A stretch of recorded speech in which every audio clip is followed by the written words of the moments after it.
un peu plus facile pour nous d'avoir juste les questions en fin de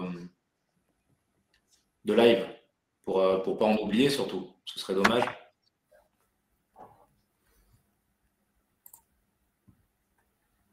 Allez, on attend encore un tout petit peu et on va y aller.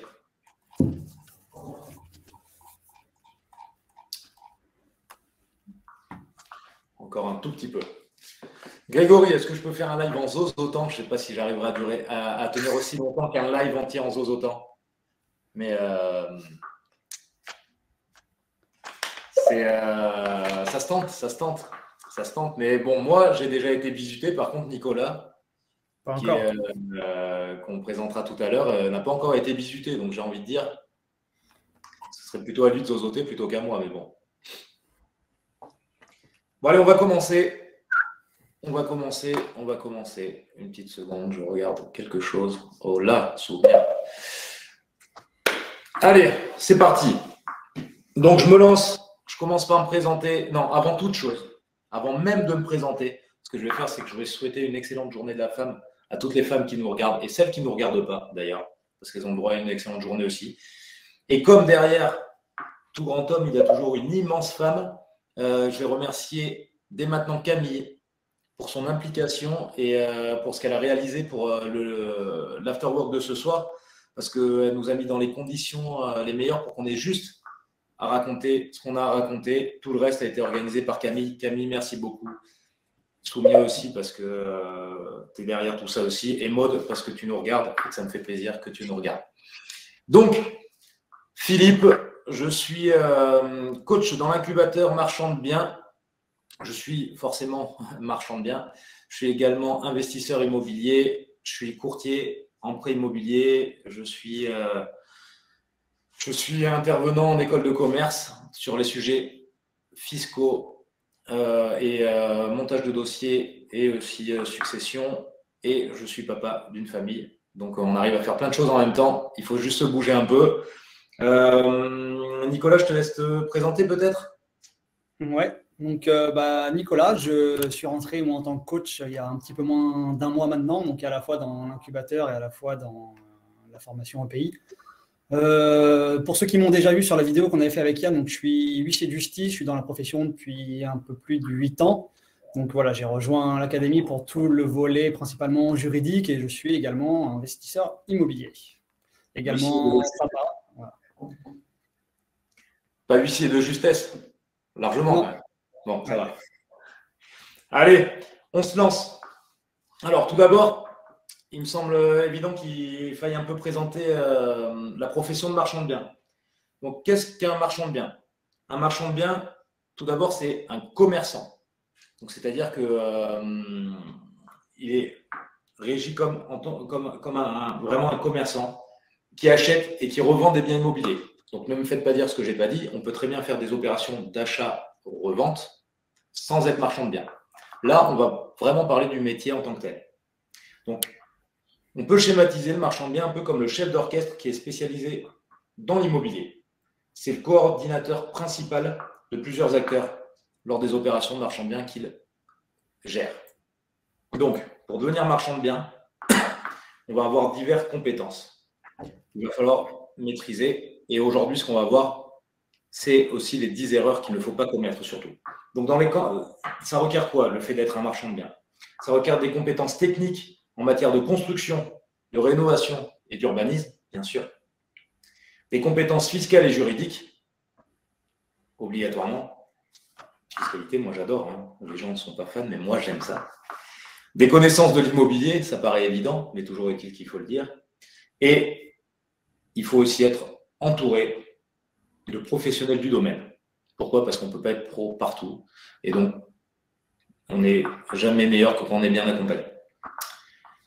J'aime bien donner toujours une petite citation, donc qui va être très courte, mais qui veut dire ce qu'elle veut dire, qui est anonyme. Je ne sais pas qui a fait cette citation, mais moi je la réutilise. N'attendez pas une opportunité, créez-la.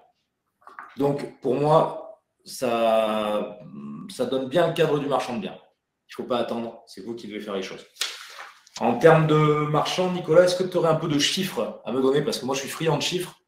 Donc, Oui, je vais vous donner quelques chiffres. Alors, sur le nombre de marchands, donc, chaque année, on voit que le nombre de marchands de biens augmente un petit peu. On en avait à peu près 23 000 en 2018. On approche les 25 000 en 2019. Donc, on voit que ça augmente gentiment chaque année en termes de nombre de sociétés de marchands de biens ou en nom propre.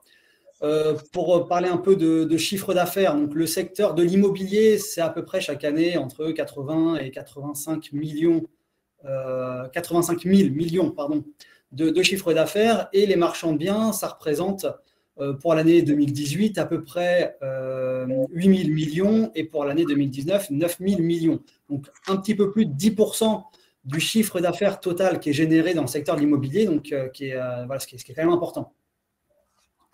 Depuis le début de l'année 2000, le métier de marchand de biens, il séduit de plus en plus. Et chaque année, on voit que le nombre augmente. En 2006, dans le secteur de l'immobilier, 19% des entreprises étaient des marchands de biens immobiliers. C'est quasiment une entreprise sur 5, voilà, ce qui est très important. Elle générait à elle seule 13% du chiffre d'affaires du secteur de l'immobilier, donc soit ce que j'ai dit, un peu plus de 9 milliards d'euros de chiffre d'affaires. En moyenne, un salaire annuel par personne est de 367 000 euros. Comparé à 232 000 euros pour les autres métiers de l'immobilier. Donc, on voit que le métier de marchand de biens, c'est un métier qui draine pas mal d'argent. Donc, Philippe, je te laisse la main. Ouais, je reprends la main. Alors, sur l'intro, on est un peu scolaire, excusez-nous, parce que c'est le premier afterwork qu'on fait et on est un peu stressé. T'es stressé, toi, Nico? Moi, un peu. Parce que malgré tout, il y a bientôt 450. Donc, on est un peu scolaire sur le début, vous inquiétez pas, on va se débrider sur la suite. Tout simplement, métier de marchand de biens, rappelez-vous que vous êtes un professionnel de l'immobilier. Donc, il y a 4 étapes pour devenir marchand de biens. La première, c'est se renseigner et se former, parce que c'est accessible à tout le monde. La deuxième, c'est la fiscalité. Et là-dessus, moi, d'autant plus moi, je suis intraitable. Pour moi, il faut être incollable sur la fiscalité pour éviter de se faire rattraper. On y reviendra tout à l'heure. Il faut rechercher la première opération, tout simplement. C'est-à-dire qu'il ne faut pas attendre. Et il faut mettre en place un bilan prévisionnel opérationnel pour éviter les mauvaises surprises. Donc tout ça, effectivement, ça se fait. Ce sont des prérequis, c'est obligatoire, mais on va voir après surtout les 10 erreurs à ne pas faire. On y arrive. Donc, on va commencer à parler des erreurs à ne pas faire. Donc, Nicolas, c'est toi qui commences? Tu t'y colles? Oui, la première erreur qu'on avait pu recenser, c'est l'achat-revente officieux. C'est une des erreurs les plus courantes qu'on peut voir. Donc, le statut de marchand de biens, c'est vraiment un statut à part entière, avec de nombreuses obligations qui en découlent, des obligations d'information, des obligations de délivrance conforme, des obligations d'assurance. Donc, il faut vraiment faire ça dans un cadre qui est bien encadré. Le fait de le faire en officieux, on va s'exposer à des risques qu'il faut absolument limiter, parce que ça peut être vraiment catastrophique. Donc, il peut y avoir à la fois des risques de requalification, si jamais on fait une opération de marchand de biens sans avoir un statut approprié, et ça peut faire vraiment très mal. En fait, ce qui se passe, tout simplement, il ne faut pas non plus que vous ayez peur. C'est-à-dire qu'on peut faire des opérations d'achat-revente sans être marchand de biens. C'est-à-dire que vous allez acheter votre résidence principale, vous allez la vendre dans 3 ans, on n'aura aucun risque d'être requalifié en tant que marchand de biens. Ce qu'il faut faire bien attention, c'est qu'aujourd'hui, Nicolas, par exemple, tu peux nous aiguiller là-dessus. Qu'est-ce qui fait qu'on peut devenir marchand de biens? Qu'est-ce qui fait qu'on peut être requalifié en tant que marchand de biens? C'est le fait d'acheter avec une intention spéculative et de faire des opérations vraiment à titre habituel. Et donc, c'est pour ça qu'il faut faire ça de manière assez encadrée. Et c'est là où, en cas de contrôle, le fisc va venir rétroactivement voir si au moment de l'achat, on a vraiment acheté avec une intention spéculative, une intention de faire de l'argent avec une opération d'achat-revente. Donc, on peut tout à fait faire des opérations de marchand de biens, en fait, des opérations d'achat-revente, pardon, sans être marchand de biens. Voilà. De principe, on peut en faire, sauf si on rentre dans les critères que tu nous as énumérés. Donc, je répète, le fait de faire des opérations de marchand de biens avec une intention spéculative, et qui a un caractère habituel. Alors après, on va faire très simple, un caractère habituel, ça s'acquiert très très vite. C'est-à-dire que si vous achetez un immeuble dans le but de le revendre à la découpe, par exemple, un immeuble de 3 appartements, je donne un exemple tout simple, vous découpez en 3, vous revendez un appartement puis un deuxième, avec comme seul but spéculatif, donc de gagner de l'argent, vous pouvez être requalifié en marchand de biens parce que d'ores et déjà, vous avez un caractère habituel, dans le sens où vous avez revendu 2 biens. Vous avez acheté qu'un seul immeuble, par contre, vous avez revendu 2 appartements, vous pouvez directement tomber dans le côté habituel. Donc, effectivement, comme le dit Nicolas, le principe est vraiment, et là c'est l'erreur numéro 1, et il faut vraiment faire très attention à ça, ne pas faire d'achat-revente qui rentre dans les critères qu'on a énoncés de manière officieuse. Il vaut mieux le faire en tant que marchand, et donc se déclarer en tant que marchand de biens pour pouvoir faire ça sereinement. Éviter effectivement un risque de requalification, donc rappel d'imposition, rappel de TVA. Voilà. Et comme vous le disiez, Philippe, en introduction, le marchand de biens, c'est une activité qui est commerciale. Ce sont des opérations de commerce. Donc, par exemple, si vous achetez un bien en vue de faire une opération de marchand de biens, notamment par le biais d'une SCI, ça ne fonctionne pas. Une SCI, c'est un objet civil, ça n'a pas un objet commercial. Et c'est là où on peut avoir effectivement des risques de requalification et tout ce qui s'ensuit, donc rappel d'impôt et rappel de TVA. Donc voilà, il faut vraiment avoir un véhicule fiscal et social approprié. Et c'est ce qui va un peu nous conduire sur la deuxième erreur qu'on avait pu soulever. Justement, j'allais y venir en te répondant. La deuxième grosse erreur qu'il va y avoir, de mon point de vue et de notre point de vue avec Nicolas, c'est d'être marchand de biens en nom propre. C'est-à-dire que, effectivement, on a le choix de la structure juridique, même si, quand tu nous le dis, Nicolas, et tu l'as fort bien dit, une SCI on ne peut pas faire d'opération de marchand de biens d'une SCI, mais par contre, on peut tout à fait être marchand de biens en nom propre. Donc, certaines personnes le font. C'est quelque chose que je déconseille totalement. Pourquoi? Parce que déjà, si vous ratez une opération de marchand de biens en nom propre, vous n'allez pas faire couler une boîte, en fait. Vous allez faire ce qu'on appelle une faillite personnelle. Et donc, en fait, ça va complètement contaminer tout le reste de votre patrimoine. Donc, déjà, pour ce premier volet-là, moi, je déconseille totalement de faire des opérations marchand de biens en nom propre. Nicolas, tu as d'autres exemples, toi, peut-être? Oui, exactement. Et le risque, en plus de les faire en nom propre, c'est que le fisc, en cas de contrôle, va venir examiner toutes les opérations qu'on a pu faire auparavant. Et donc, des opérations d'achat-revente qu'on avait pu faire, par exemple, sur une résidence principale, donc hors cadre marchand de biens, ça s'expose à ce que le fisc puisse considérer qu'il y a une intention spéculative et qu'on ait besoin de se justifier, qu'on n'arrive pas à apporter les justificatifs nécessaires et que ce soit du coup des opérations qui soient qualifiées en marchand de biens. Donc, c'est des choses qui sont délicates et qu'on n'a pas envie de voir. Tout à fait. Il y a eu des jurisprudences qui sont passées là-dessus sur des marchands qui étaient en nom propre. Et effectivement, il est très compliqué pour un marchand de biens en nom propre de pouvoir justifier de faire une opération en nom propre également sur de la résidence principale ou même sur de l'arbitrage de patrimoine et en expliquant que ce n'est pas du marchand de biens. Puisque, comme on vous l'a dit tout à l'heure, se faire requalifier de marchand de biens, il faut une intention spéculative et un risque d'habitude. On ne vous parle pas forcément de durée. On ne vous dit pas, si vous gardez un bien de 10 ans, vous ne serez pas marchand de biens. Même si lorsque l'on est un marchand de biens, on a un engagement de revente plus rapide que sur 10 ans. Mais ce qu'on veut dire par là, c'est que comme vous êtes en nom propre, il y a de grands risques que vous vous fassiez requalifier pour la totalité de vos opérations, ou tout du moins qu'on vienne vous chercher sur ce principe-là. Est-ce que tu as d'autres choses à dire sur le fait de ne pas le faire en nom propre?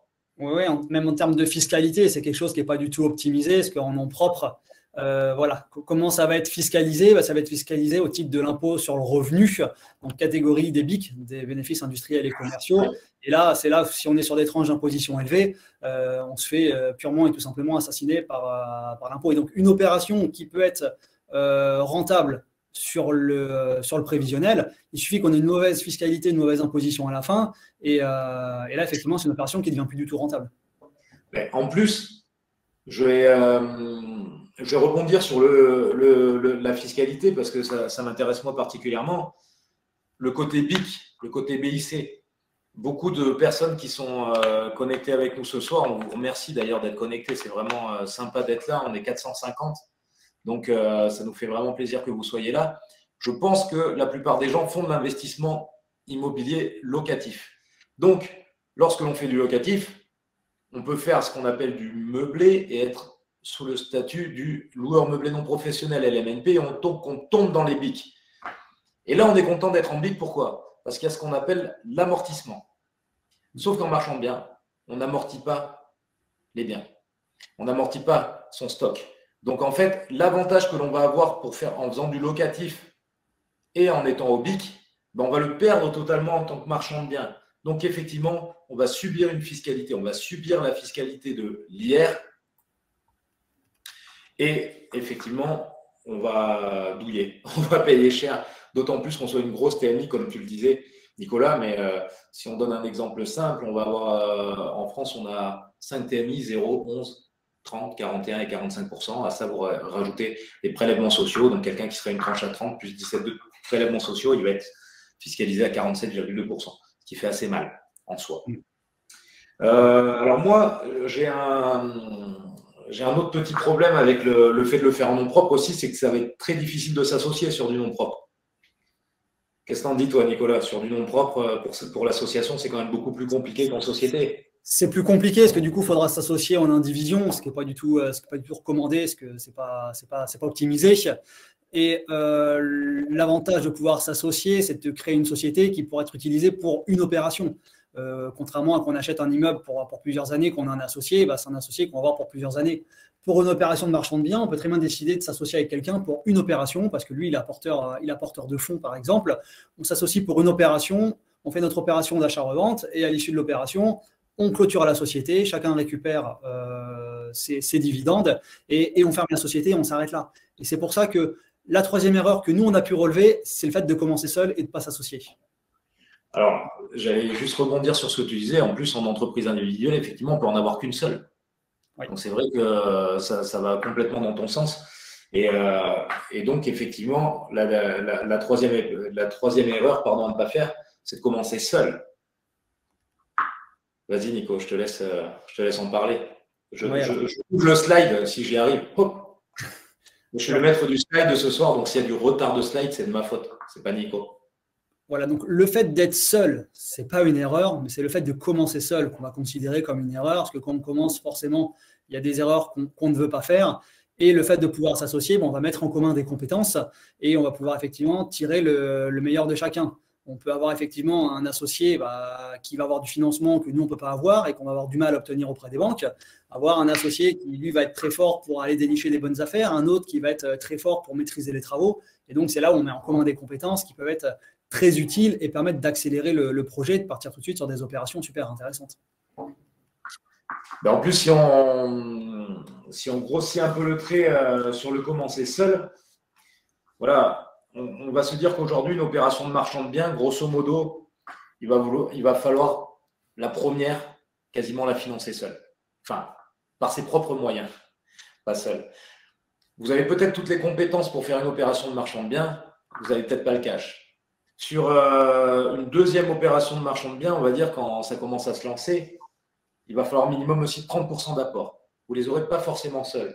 Donc, ou bien vous allez vous entourer de personnes qui sont aussi marchands de biens et qui ont plus d'expérience que vous, donc vous allez tirer leur expérience, ou alors, à minima, vous allez pouvoir vous associer aussi avec des personnes qui ont plus de cash que vous et donc réussir à faire des opérations que vous n'allez pas réussir à faire seul.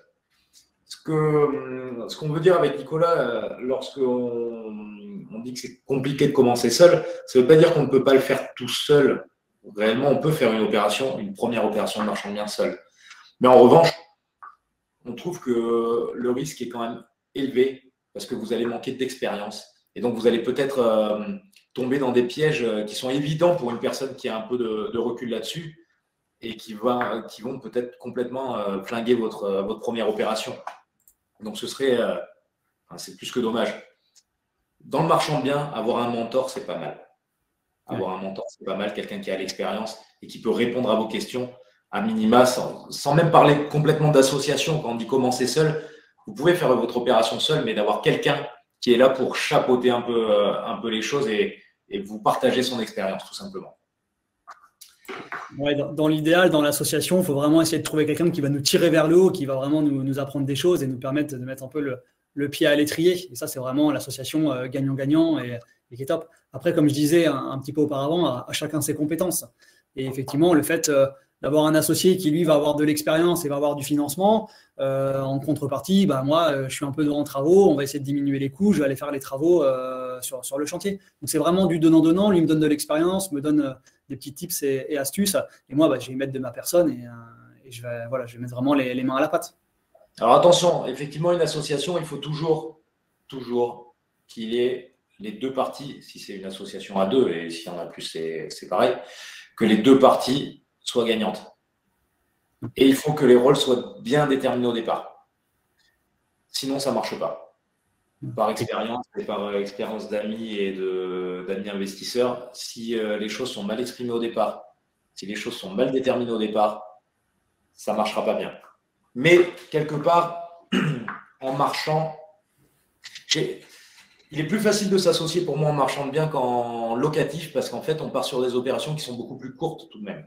Ouais. Donc, on peut se permettre, ouais, je vais le dire comme ça, moi, personnellement, j'aurais pas de mal à m'associer avec quelqu'un avec qui je ne m'entends pas fondamentalement sur du marchand. Que ce ne soit pas quelqu'un avec qui je m'entends bien. Ou, voilà, ça pourrait le faire. Sur du locatif, pas du tout.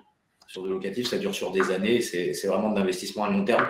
Sur une opération de marchand, on peut se permettre de s'associer en se disant que de toute façon, il y a un but déterminé et une durée déterminée qui restera logiquement assez courte, puisque vraiment, l'optimum du marchand, c'est de revendre, sans parler de revendre le jour même, ce qui peut se faire, mais au moins dans les 3, 4, 6 mois qui suivent.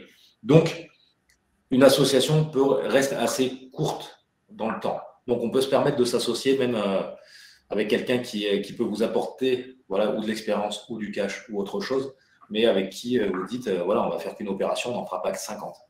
Exactement. Et quand on vous parle de financement, il faut vraiment avoir conscience que le financement d'une opération de marchand de biens, c'est vraiment totalement différent d'une opération d'investissement locatif, où là, on va être sur des prêts amortissables, sur des durées un peu longues. Philippe, si tu peux nous dire 2 mots de comment se passe un financement en opération de marchand de biens, histoire que tout le monde en ait bien conscience.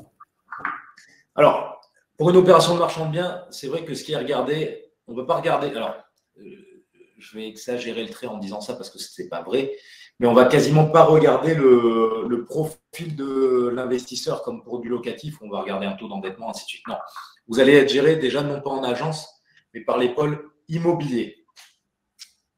Donc, lorsqu'on a un pôle immobilier, on va être géré déjà par d'autres personnes. Et par des personnes, en fait, qui vont regarder non pas donc le profil comme pour du locatif, mais le projet en tant que tel. Ils vont regarder l'opération de marchand de biens, ils vont regarder si elle est viable ou si elle n'est pas viable. Donc, si elle n'est pas viable, on ne va pas suivre. Si elle est viable, on va suivre. Et si on suit, dans telles conditions, tant d'apport. Donc, c'est pour ça qu'en fait, il faut vraiment se professionnaliser. Il n'y a pas d'autre mot, en fait, puisque c'est du professionnel. Donc, il faut que vous soyez professionnalisé. Et où vous allez pouvoir, dans du locatif, vous faire financer des fois avec un dossier qui n'est pas ultra bien monté, même si mais ça va pouvoir passer en locatif, en marchand de biens, ça ne passera pas. Donc, il faut vraiment professionnaliser l'approche. Et c'est l'opération qui sera analysée par le banquier et non plus le profil de l'investisseur. Alors après, quand je dis profil de l'investisseur, effectivement, ça rentre en compte, mais non pas pour une histoire d'endettement ou de revenus, mais pour une histoire d'expérience. C'est-à-dire qu'on va se dire, ouais, mais alors lui, il a déjà 50 lots en immobilier, en locatif. Effectivement, il a une expérience qui fait que on va plus le suivre que quelqu'un qui n'a jamais fait de locatif, par exemple, et qui veut se lancer dans une opération de marchand de biens. Pour la même opération, le profil investisseur est important, mais plutôt de par l'expérience. C'est pour ça que si l'association avec quelqu'un qui est déjà marchand de biens, par exemple, ça peut être une bonne idée, parce qu'en termes de financement, la banque va être beaucoup plus apte à suivre. Pour finir sur l'association et pouvoir enchaîner sur la slide suivante, qui est ne pas connaître son secteur. Parce qu'effectivement, si vous voulez, c'est ça qui va être aussi potentiellement intéressant dans l'association, c'est que peut-être que chez vous, vous n'allez pas réussir à trouver des biens immobiliers, vous n'allez pas réussir à… pour moi, c'est du bullshit tout ça, puisqu'on arrive à trouver partout. D'ailleurs, vous allez bientôt voir une nouvelle vidéo Diane qui vous montrera qu'on peut trouver des biens dans n'importe quelle ville et même sans avoir forcément de gros réseaux. Mais toujours est-il qu'un bon marchand de biens, il doit connaître son secteur par cœur et il doit avoir un réseau sur son secteur. Et donc, si vous n'avez pas encore de réseau, vous n'avez pas encore de connaissance de ce secteur-là, peut-être que la personne avec qui vous allez vous associer a la connaissance, a le réseau. Et donc, ça vous aidera à vous développer. Je t'écoute, Nicolas. Exactement. Le secteur, c'est vraiment l'étape clé. Parce qu'en marchand de biens, encore plus peut-être qu'en investissement locatif, l'étape clé, c'est l'achat. Tout se passe à l'achat. Et donc, connaître son secteur, ça va permettre effectivement de connaître les prix de vente et de pouvoir vraiment acheter en dessous du marché. Et ça, c'est vraiment là qu'on va faire les bonnes affaires en tant que marchand de biens. C'est de bien connaître son secteur pour savoir qu'est-ce qui se vend dans tel secteur, quel est le prix moyen, et de savoir effectivement que moi, j'achète en dessous du prix du marché et que c'est là que je vais faire une bonne affaire. Ça, c'est vraiment l'étape clé. Tout se passe à l'achat. Alors, ce qu'il y a, même pour, c'est vrai que quand on parle de connaître son secteur, effectivement, il y a une histoire on en parlera après d'ailleurs, de connaître les prix de vente et ainsi de suite. Mais il faut aussi savoir ce qui va vite se vendre. Ce qui va vite se vendre parce que dans une opération de marchand de biens, ce qu'on veut aussi, c'est que ça aille vite. Pourquoi? Parce que vous immobilisez des fonds. On immobilise des fonds parce que quand on va vous demander 30% d'apport sur votre opération et que vous faites une opération à 200 000 euros, ça fait vite 60 000 euros quand même. Donc, ouais, je suis fort en calcul mental. Donc, ça va aller vite, on va immobiliser de l'argent. Donc, nous, on veut aller vite. Et donc, de votre secteur, vous allez aussi devoir savoir si un studio, ça se vend vite, si un T2 se vend rapidement, si un T3 se vend rapidement, si un T4 en centre-ville, en appartement, ça ne se vend pas du tout parce que les gens qui veulent un T4, ils préfèrent une petite maison avec un jardin. Peut-être que, au contraire, les T4 sont très demandés en ville parce qu'il n'y en a pas très peu en appartement. Et donc, vous, si vous en faites un, vous allez très vite le vendre. Peut-être que par rapport à cet emplacement-là, vous allez devoir faire du ultra qualitatif pour bien le vendre. Et peut-être que dans un autre secteur, si vous faites du trop qualitatif, vous allez trop augmenter votre prix de revient et donc vous n'arriverez pas à le vendre assez cher pour gagner de l'argent. Donc là, quand on parle de connaissance du secteur, c'est vraiment tous ces aspects qu'il faut connaître. Ce n'est pas juste savoir, ouais, dans ma ville, ça se revend en moyenne à 2 000 euros du mètre carré. Ce n'est pas vrai. 2 000 euros du mètre carré dans une ville, on s'en fout. On s'en fiche complètement. On est en after work, on s'en fout. On ne s'en fiche pas, on s'en fout. On s'en fiche parce que ce qui est important, c'est dans ton secteur, dans telle rue de ta ville, et à presque à tel numéro de rue, là, si on fait du qualitatif, ça va se revendre 5 000 euros du mètre carré. Et là, je vais faire ma culbute. En faisant du haut de gamme, parce que si je fais du moyen de gamme, eh ça ne va pas coller dans la rue. Donc, c'est vraiment ça qu'il faut réussir à déterminer sur son secteur. Ça allait beaucoup plus loin que regarder meilleurs agents et se dire, oui, là, ça vaut 2 000 euros du mètre carré dans ma ville. Ça, ce n'est pas du tout suffisant. Ce n'est pas ça, une bonne connaissance de son secteur. Et là, je suis en train de parler de la connaissance du secteur en termes de prix, mais il y a la connaissance de son secteur en termes d'environnement. C'est-à-dire savoir qu'il y a une ligne de tramway qui va être créée dans 6 mois, savoir qu'il y a le métro qui va arriver en 2023, savoir qu'il y a la fac, la plus grande fac d'Europe qui va s'ouvrir à 3 rues d'un bien où j'achète 3 studios. Ça peut être intéressant de le savoir en amont. Le secteur, ça va être aussi connaître les agents immobiliers du quartier, connaître… vous voyez ce que je veux dire? Ça ne s'arrête pas juste à une connaissance rapide. Et non, il faut vraiment creuser ça. Et son secteur, on doit le connaître sur le bout des doigts. Ce n'est pas juste un prix, parce qu'en fonction d'un quartier à l'autre, d'une rue à l'autre, tout peut changer. L'attractivité peut être totalement différente. Et comme le disait très justement Philippe, ce qu'on cherche, c'est à vendre le plus rapidement possible.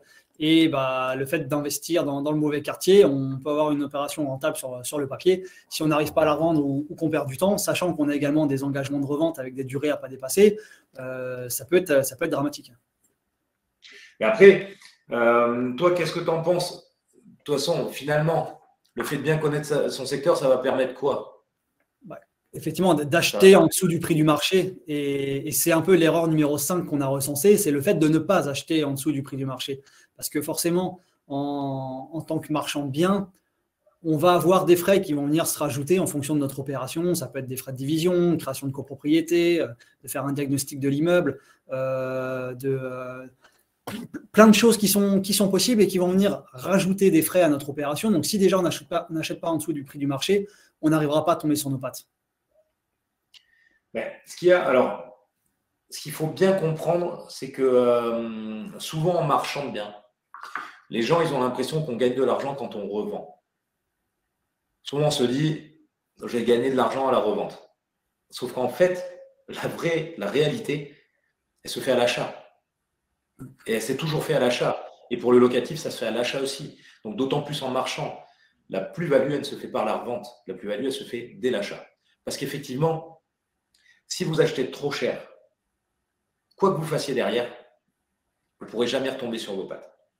Et comme le dit Nicolas, rien que le fait d'acheter en dessous du prix du marché vous garantit non pas de gagner de l'argent, mais à minima de ne pas en perdre.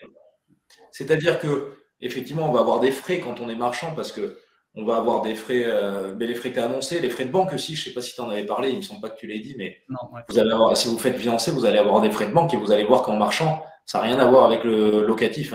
Vous allez avoir des frais de dossier qui vont ressembler à du 2500 €. Vous allez avoir des taux d'intérêt qui vont être à 3-4%. Donc, ça va vous coûter beaucoup plus cher. Donc, le fait d'acheter en dessous du prix du marché fait que même si, pour X ou Y raison, je ne sais pas moi, vous comptiez acheter, faire des travaux, faire plein de choses, au final, vous achetez, vous devez revendre quasiment immédiatement et revendre vite. Et bien, en achetant un peu en dessous du prix du marché, vous allez vous tomber sur vos pattes ou vous aurez une perte qui est minime. Si vous achetez au prix du marché ou vous achetez au-dessus du prix du marché, c'est mort. C'est mort parce que même si vous faites des améliorations, même si vous faites ci, vous faites ça, vous vous mettez en risque. Vous vous mettez en gros risque parce que s'il y a quoi que ce soit qui dérape dans votre opération, vous ne retomberez pas sur vos pattes. Donc, ça rebondit sur la slide d'avant, connaître son secteur pour pouvoir acheter en dessous du prix du marché. C'est toujours quand même l'obsession que vous devez avoir, acheter en dessous du prix du marché. Et ça emmène directement vers la slide suivante. Ouais. Alors pourquoi effectivement acheter en dessous du prix du marché? C'est parce qu'on va souvent avoir des travaux à faire et ces travaux, il va falloir qu'on sache les estimer. Donc, l'erreur numéro 6 qu'on a pu recenser, c'est de ne pas savoir estimer le prix des travaux. Encore une fois, des travaux qui sont sous-estimés sur notre projet, ça peut avoir une incidence importante sur la rentabilité. Et un projet qui était rentable avec des travaux à 40 000 €, si finalement on en a pour 80 000 €, il se peut que le projet ne soit plus du tout rentable. Et là, ce n'est pas la même chose du tout. Mais, en fait, même, on fait des deux avec Nico, on est coach et pour l'investissement locatif et pour le marchand de biens. Et on voit un peu les mêmes erreurs des deux côtés. Les gens ont tendance toujours, c'est naturel je pense, à sous-estimer le montant des travaux. C'est une tendance qu'on a toujours, on sous-estime ce montant-là. D'autant plus avec ce qui se passe en ce moment, ce qui se passe depuis presque 3 ans maintenant, où les matériaux ont fortement augmenté. Donc en fait, on ne peut pas se tromper sur le montant des travaux. On ne peut pas se tromper parce que sinon, on rate encore une fois l'opération. Alors, bien sûr, des fois, vous allez me dire, oui, mais alors j'avais une opération, j'avais 50% de marge et du coup, en fait, mes travaux, ils ont été 5% plus chers que ce que j'avais imaginé, donc ça passe quand même. Ok, d'accord. Mais en général, si vous vous trompez dans le montant des travaux, vous passez à côté de l'opération. D'autant plus si vous n'avez pas acheté en dessous du prix du marché. Ouais. Mais là, en fait, le vrai conseil qu'on va vous donner là-dessus, sur le montant des travaux, c'est bien sûr être capable d'ores et déjà vous-même de faire un estimatif rapide. Pourquoi? Parce que quand on veut acheter en dessous du prix du marché, généralement, il faut être réactif. Et donc, pour être réactif, il faut être capable vous-même de pouvoir estimer le prix des travaux pour pouvoir vous positionner rapidement. Mais par contre, par exemple, ça va marcher pour faire une offre. Mais avant le compromis, il faut qu'il y ait un expert qui soit passé. Il faut au moins 1, 2, 3 devis. Sinon, je vous dis, vous risquez vraiment de vous rater sur les travaux, sur ce montant de travaux, et ça remet en cause toute opération. Donc pour moi, il faut que vous ayez une bonne connaissance, une très très bonne connaissance sur l'estimation des travaux, mais derrière que vous soyez accompagné par des professionnels pour vous faire des devis en temps et en heure. Le devis, ce n'est pas une fois que vous ne pouvez plus revenir en arrière après avoir signé le compromis. Je vous rappelle qu'il y a deux façons de signer le compromis, ou bien vous le signez en nom propre avec une clause. Je perds une clause de substitution. Je perds mes mots, mais je vieillis aussi. Vous m'en voulez pas, c'est un after work encore. On a passé une vraie journée de travail avant, parce qu'on travaille tous les deux quand même. Donc, clause de substitution, c'est ce que je vous conseille d'ailleurs. Vous signez le compromis en nom propre avec une clause de substitution qui vous permet d'avoir un délai de rétractation, alors que si vous signez directement en société, vous n'avez pas de délai de rétractation.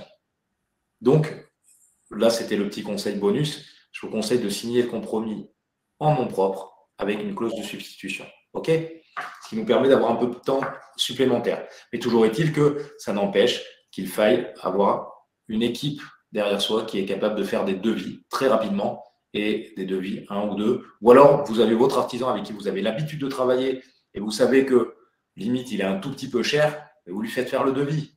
Et au moins, vous savez quelle sera votre enveloppe maximale. OK? Et ça nous amène vers la revente. Puisque une fois qu'on a acheté en dessous du prix du marché, on a bien estimé nos travaux, derrière, qu'est-ce qu'il faut penser directement? C'est la revente. Et de revente. C'est là que ça va être important. Et comme on le disait en introduction, marchand de biens, on est des professionnels. Et donc, même si on ne fait pas de travaux, on est soumis à des obligations d'information auprès de notre acheteur. Et c'est là où on peut avoir notre responsabilité qui est engagée, d'où l'importance et l'obligation même de souscrire des assurances pour nous couvrir en cas de litige. Et donc, la revente, comme on le disait tout à l'heure, le but, c'est de revendre vite. Plus vite on revend, plus vite on peut refaire une nouvelle opération. Si on arrive à enchaîner plusieurs opérations dans l'année, c'est là où c'est super intéressant.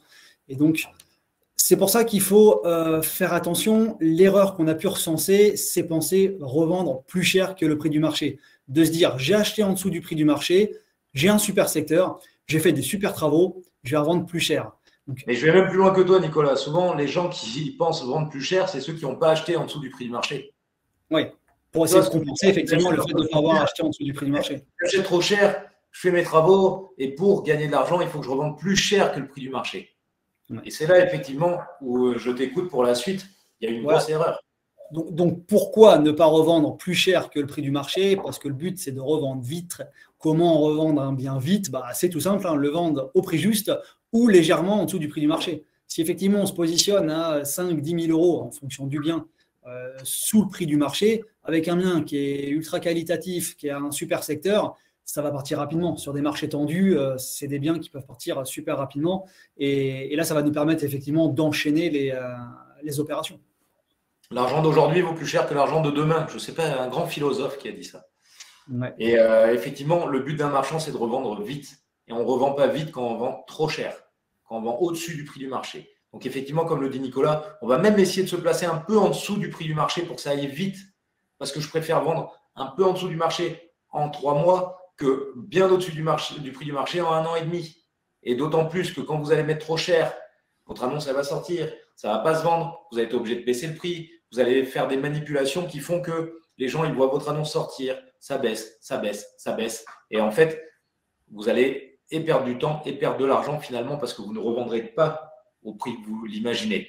Ça, c'est le premier point. Et le deuxième point important là-dessus, Nicolas, aussi, c'est vis-à-vis de la banque. Exactement. Vis-à-vis de la banque. Parce qu'en fait, quand vous allez faire votre prévisionnel, ce qu'on vous conseille de faire, c'est de faire un prix de vente pessimiste, moyen et optimiste. Et si, avec votre prix de vente pessimiste, ça ne passe pas, la banque, elle ne va pas être contente. Si avec votre prix de vente moyen, ça ne passe pas, la banque, elle ne sera pas contente. Et si ça ne passe qu'avec le prix de vente optimiste, la banque, elle ne sera pas contente. Elle ne va pas vous suivre. Et d'autant plus que, je le répète, on tombe sur des personnes qui sont spécialisées, en fait, quand on fait du marchand de biens. Ces personnes-là, elles connaissent le secteur. Donc, si vous mettez un prix de vente pessimiste qui est en vrai un prix de vente optimiste au-dessus du prix du marché, le banquier que vous allez avoir en face, il va le savoir. Il va dire non, attendez, moi je connais le marché. Et là, ce que vous me dites, ce n'est pas pessimiste, ça c'est déjà optimiste. Donc non, moi je ne vous suis pas. Donc il faut vraiment… Et donc en fait, on revient sur les 2 slides précédentes. Il faut être capable d'acheter en dessous du prix du marché, il faut être capable de bien estimer ses travaux et pour rapidement se dire à tel prix je peux vendre et je suis en dessous du prix du marché et j'ai ma marge. Nico, en moyenne, c'est quoi la marge qu'il faut avoir en marchand d'ailleurs? Pour se donner une moyenne? Idéalement, à partir des 20%, on est sur une marge qui est déjà plutôt sympa, qui va nous permettre d'absorber les coûts, l'imposition, la fiscalité, et effectivement de nous dégager des petits dividendes assez sympathiques. Moi, je suis encore plus chiant que toi, je vais te dire 25, mais c'est vrai que 20, ça suffit. Mais moi, je suis chiant, je le sais. La marge elle est haute, mieux c'est. Oui, l'avantage, c'est que je le sais, mais c'est vrai qu'un 25, c'est pas mal, 20, c'est bien. En dessous de ça, on ne vous le conseille pas.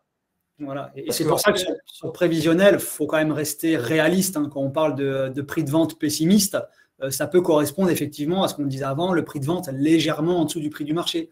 Le prix de vente moyen, ça va être effectivement à peu près le prix marché. Et le prix de vente optimiste, ça va être le prix marché haut, mais pas au-dessus du prix du marché. Ça peut être le prix marché haut. Effectivement, là, la banque, quand elle voit que même avec le scénario pessimiste, l'opération elle est rentable et on arrive à 20-25% de marge, là, c'est banco. Et en plus de ça, comme ça, au moins, vous allez bien comprendre le truc. Vous n'allez pas faire du one-shot. Le but n'est pas de faire une opération de marchand de biens, c'est d'en faire plusieurs. Donc, votre banquier, ça devient votre partenaire. Et moi, je vous le dis tout droit. Si vous faites une opération de marchand de biens et vous dites prix de vente pessimiste 200 000 euros et qu'en réalité, vous vendez 180, vous vous grillez auprès de votre banquier. Vous vous grillez totalement. Parce que le banquier me dit, attends, le mec, il m'a fait un prévisionnel à 200 000 en pessimiste.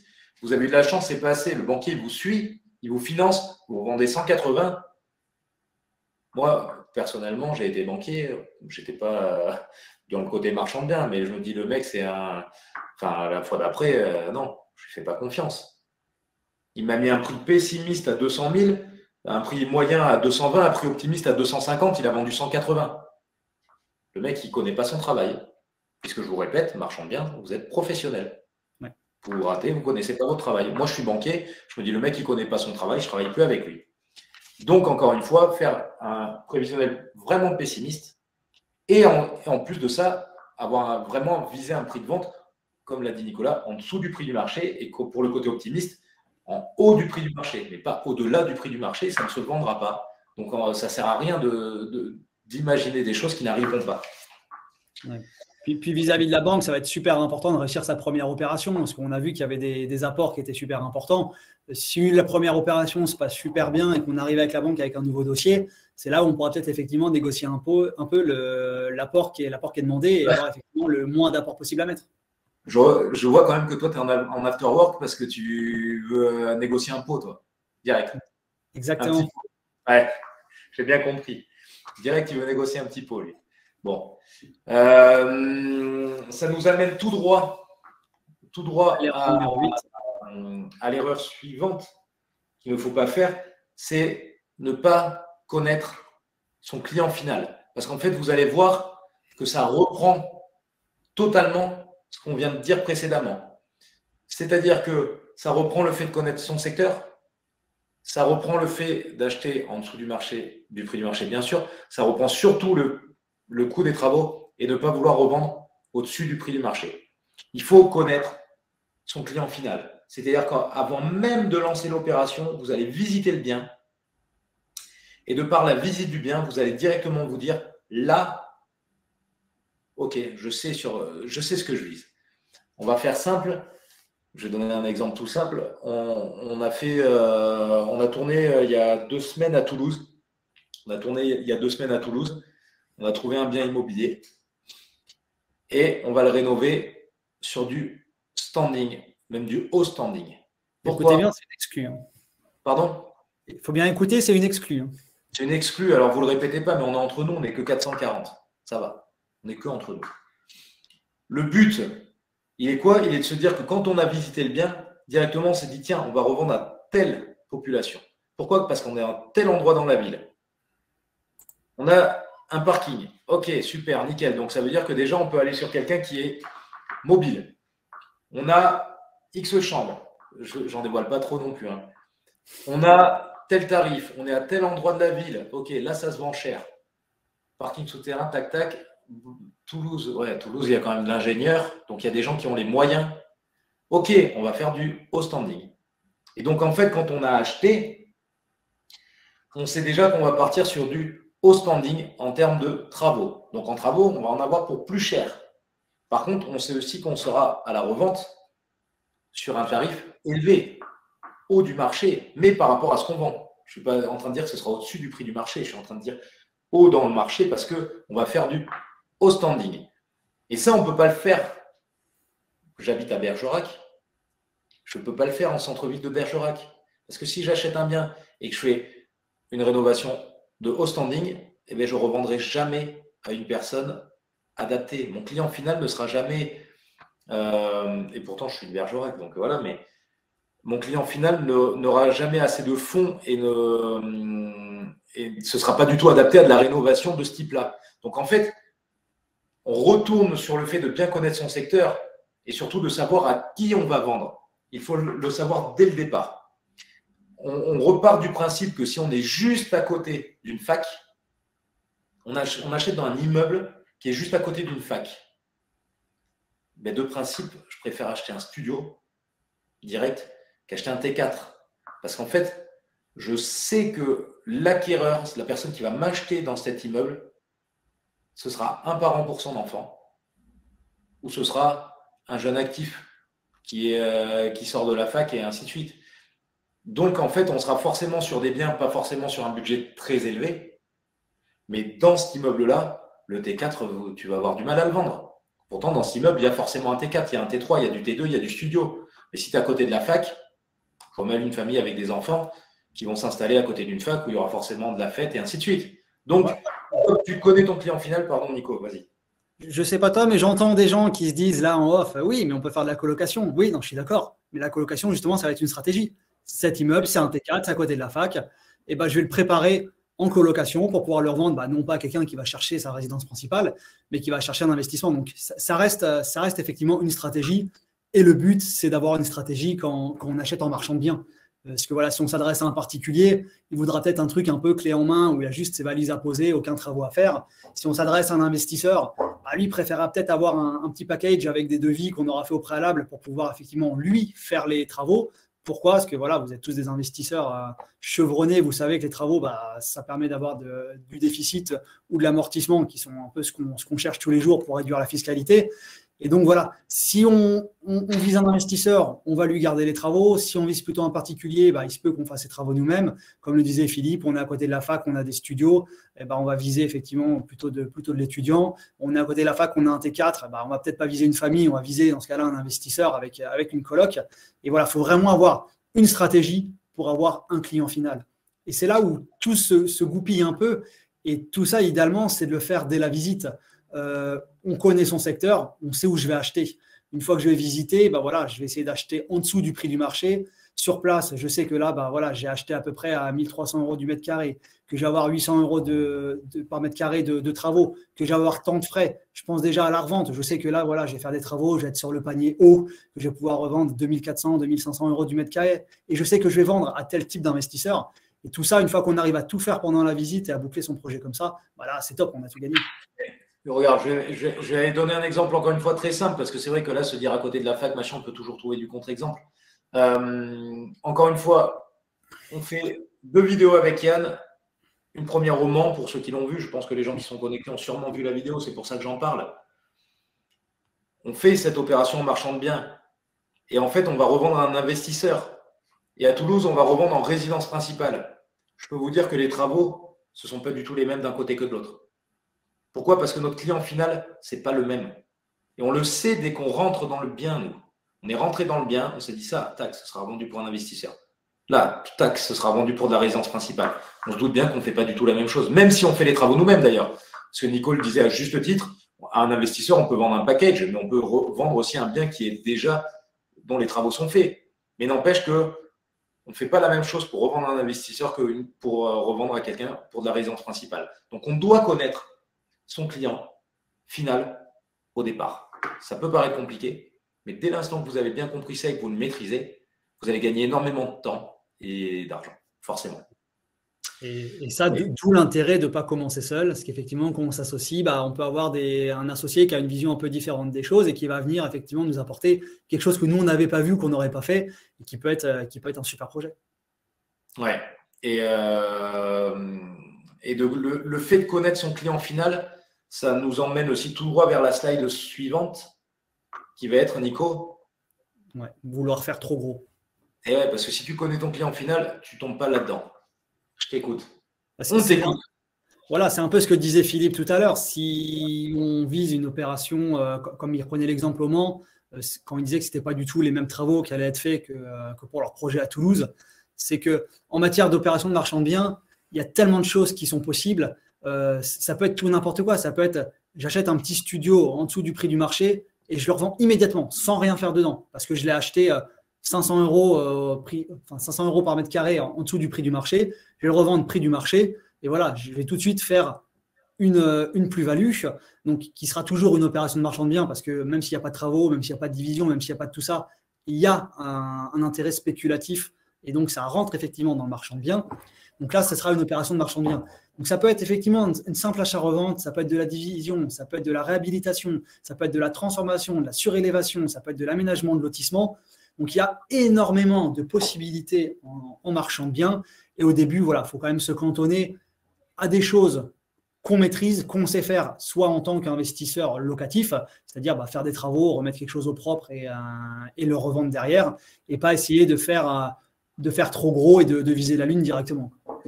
En fait, dans la vie en général, on a ce syndrome-là de l'objet qui brille.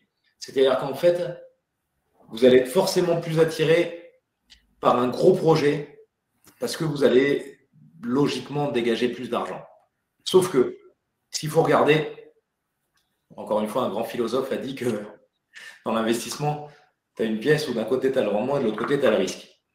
Et aujourd'hui, où les gens se ratent souvent, c'est ils visent de trop gros projets et ils ne regardent pas le risque qui est lié à ce qu'ils vont gagner à la fin.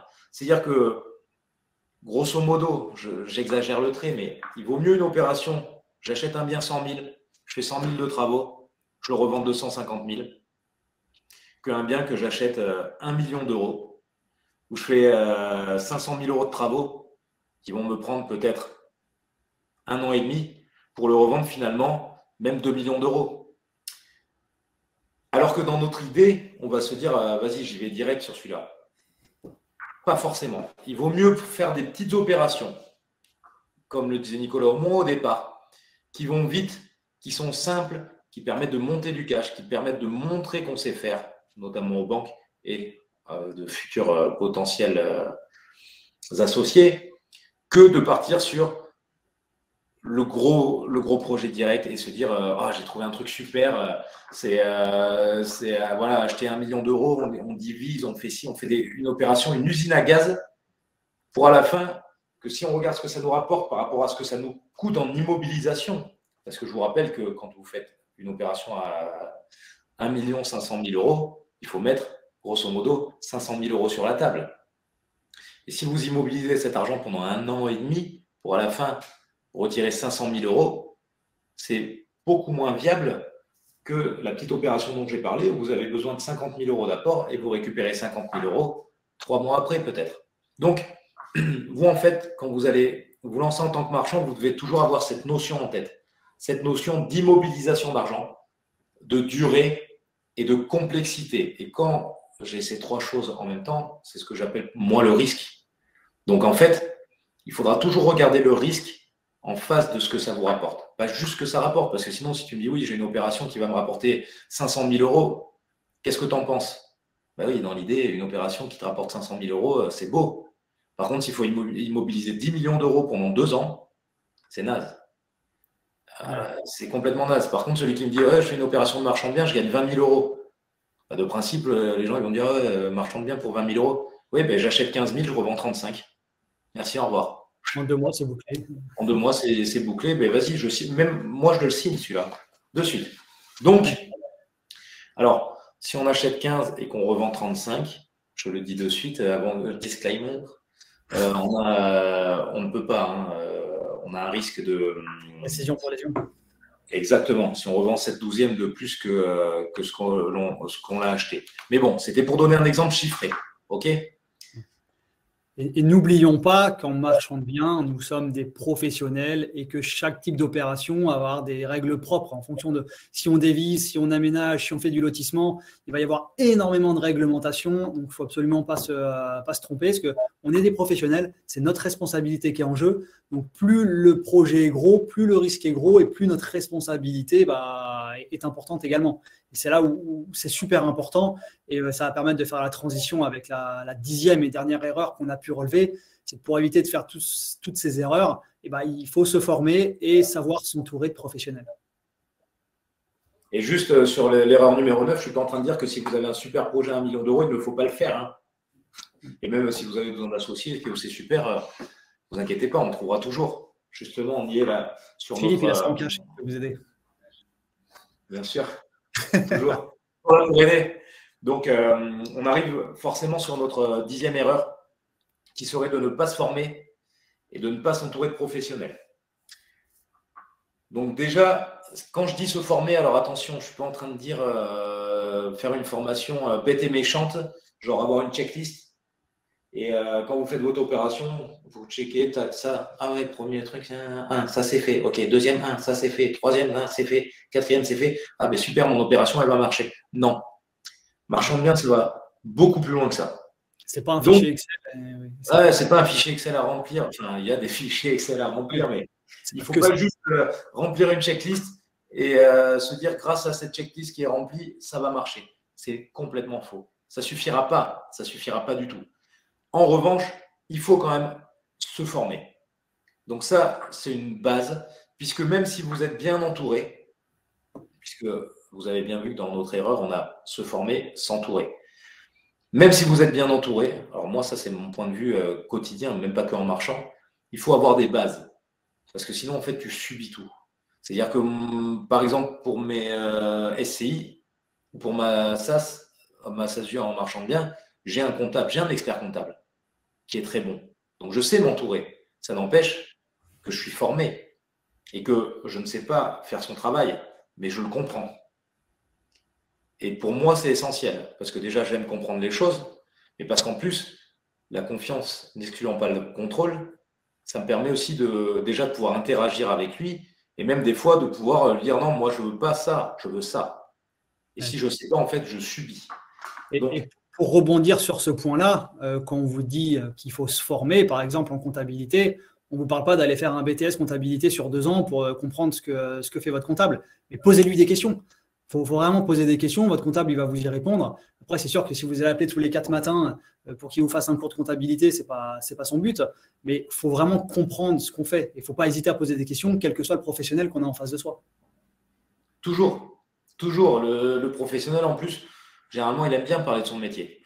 Donc, tu peux nous en parler toi-même qui est par rapport à ton métier, puisque quand on parle de savoir bien s'entourer et donc de bons professionnels, généralement pour du marchand de biens, on va parler de géomètre, on va parler de notaire, on va parler bien sûr d'artisan, on va parler d'architecte, de bureau d'études, d'expert comptable, d'huissier. Eh oui. Vous en dire quelque chose. De diagnostiqueur aussi, j'avais oublié les diagnostiqueurs, d'agents immobiliers bien sûr. Qu'est-ce que tu en penses, toi, de ça? Puisque toi, en plus, tu fais un métier qui… j'avais oublié. Entourez-vous d'un bon courtier en prêt, c'est toujours bien. Mais vas-y, je t'écoute pour les huissiers, notamment, ou pour les professionnels auprès desquels s'entourer.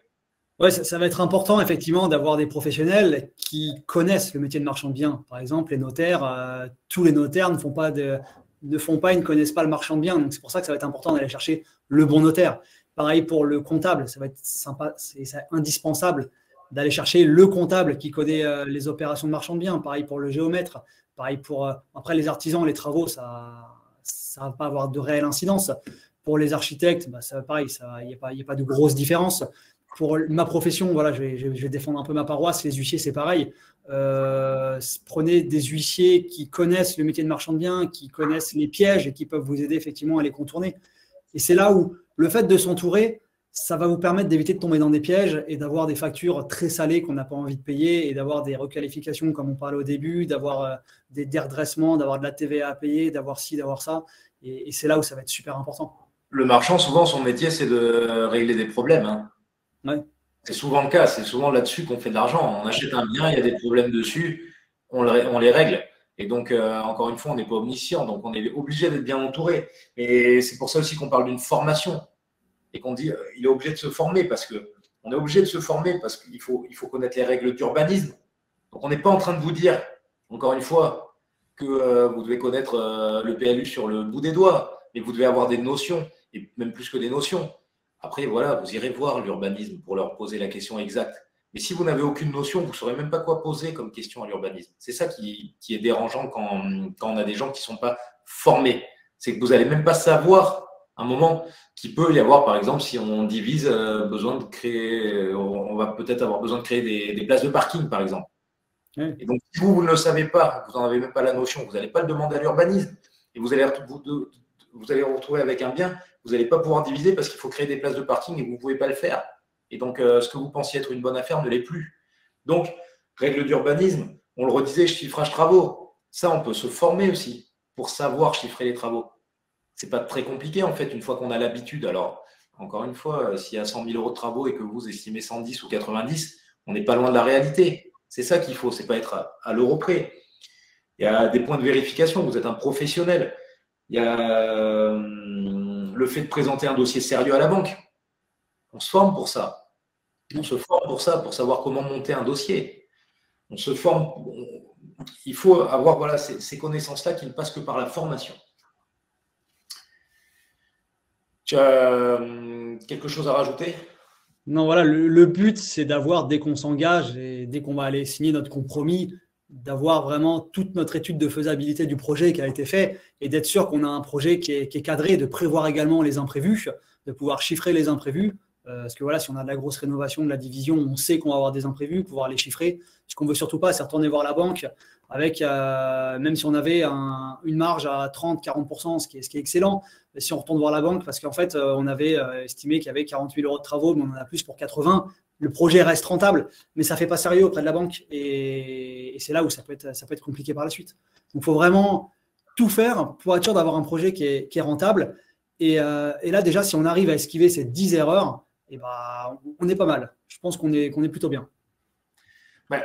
En fait, c'est bête à dire. Après, on prêche pour notre paroisse, parce que nous, c'est notre métier.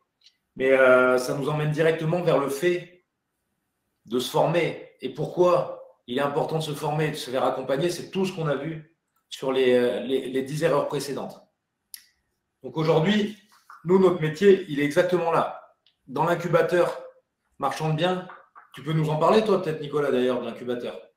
Oui, exactement. Donc, l'incubateur, c'est vraiment un programme à part entière. Hein. Attention, ce n'est pas une formation. Parce que pour ceux qui ont suivi l'académie, effectivement, il y a des petits modules marchands de biens qu'on a un petit peu, qui sont déjà plutôt bien développés. Mais vraiment, dans l'incubateur, c'est un programme à part entière où dedans, on a une partie formation qui est encore une fois dispensée par Yann pour une grosse partie et après par des professionnels également, qui nous permet effectivement d'appréhender toutes les règles et de nous former vraiment au métier de marchand. Mais ce n'est pas uniquement une formation, parce que d'ailleurs, on a un incubateur, on a 2 professionnels qui sont là pour nous accompagner et pouvoir faire des études de faisabilité de nos projets, de façon à pouvoir effectivement valider les projets avant d'y aller. Donc ça, c'est quand même super, quoi. On a un projet, on va pouvoir le soumettre, et là, ils vont nous dire effectivement les points de vigilance à avoir, si le projet il est bon, il n'est pas bon, s'il faut qu'on change des choses. Et ça, voilà, dans un incubateur, ça va être vraiment le tremplin pour nos opérations et pour nous accompagner, surtout quand on débute. Et ça, c'est quand même top, quoi. Effectivement. Là, je vous ai partagé, excusez-moi pendant que Nicolas, je ne t'ai pas trop écouté parce que j'étais en train de faire autre chose en même temps. Je vous ai partagé le lien. Donc là, en fait, vous avez le lien pour en savoir plus sur la formation marchand de biens, donc sur l'incubateur. Donc, comme l'a dit Nicolas, vous avez en fait accès déjà à une formation, vraiment une formation qui est très complète, bien sûr, mais qui, voilà, on a bien compris, c'est pas une checklist, c'est pas un truc bateau où on vous dit il faut faire ci, ça, non. C'est une formation où le plus important reste la mise en pratique. Exactement. Donc, il y a le côté formation, le côté mise en pratique direct, c'est quoi? Aujourd'hui, on est 3 coachs dans l'incubateur qui répondons au quotidien vos questions. C'est-à-dire, vous posez une question dans les, allez, je vais exagérer le trait, dans les 5-10 minutes qui suivent, vous avez une réponse à vos questions. Donc, il y a Yann Darwin, que vous connaissez peut-être, sûrement. Il y a moi, et bien sûr, il y a Nicolas, que vous connaissez maintenant assurément. Donc, tous les trois, on répond à vos questions au fur et à mesure de la journée. Vous avez une question, vous la posez sur le fil d'actualité, nous, on vous répond. Et en plus de ça, on a 2 coachs qui sont, ils travaillent à temps plein complètement pour l'incubateur et ils travaillent pour vos projets. C'est-à-dire que vous avez un projet, vous voulez présenter ce projet, vous leur présentez. Et c'est eux, en fait, qui vont déterminer, qui vont vous donner leur avis sur votre projet, savoir s'il est viable ou pas viable. Et ça, une fois qu'on a rejoint l'incubateur, c'est totalement gratuit. Hein. C'est vraiment inclus dans l'incubateur. Donc, il n'y a pas de frais d'études. Je rebondis parce qu'on nous a passé le slide parce que j'arrive plus à avoir la main sur le slide puisque je vous ai mis le lien que je vais enlever après pour avoir la main. On a Marion et Jean-Philippe qui sont là. Hein. Ouais. Vous les avez sous les yeux. Donc, tous les deux, effectivement, excuse-moi Nico, je t'ai coupé, sont les 2 personnes qui vont étudier vos projets. Et comme l'a dit Nico aussi, c'est totalement gratuit. Il n'y a pas on n'a pas de mensualité à payer. Hein. C'est totalement inclus dans l'incubateur.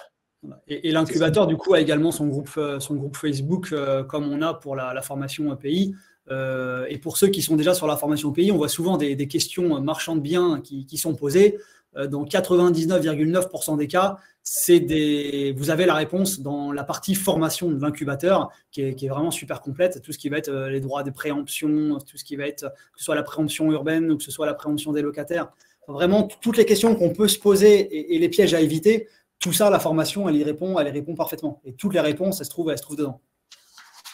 Exactement. Donc, en fait, je vous laisse un petit peu de temps là pour pouvoir cliquer sur le lien que je vous ai envoyé pour y avoir accès. Ce que je vous conseille, alors, c'est d'aller voir ça. Il y a aussi Green Ball Accelerator. Donc, ce qui se passe, tout simplement, c'est que quand vous allez rentrer dans l'incubateur, vous allez rentrer dans une communauté. Et nous, on le vit déjà depuis un moment aussi dans EPI, ce que disait Nicolas.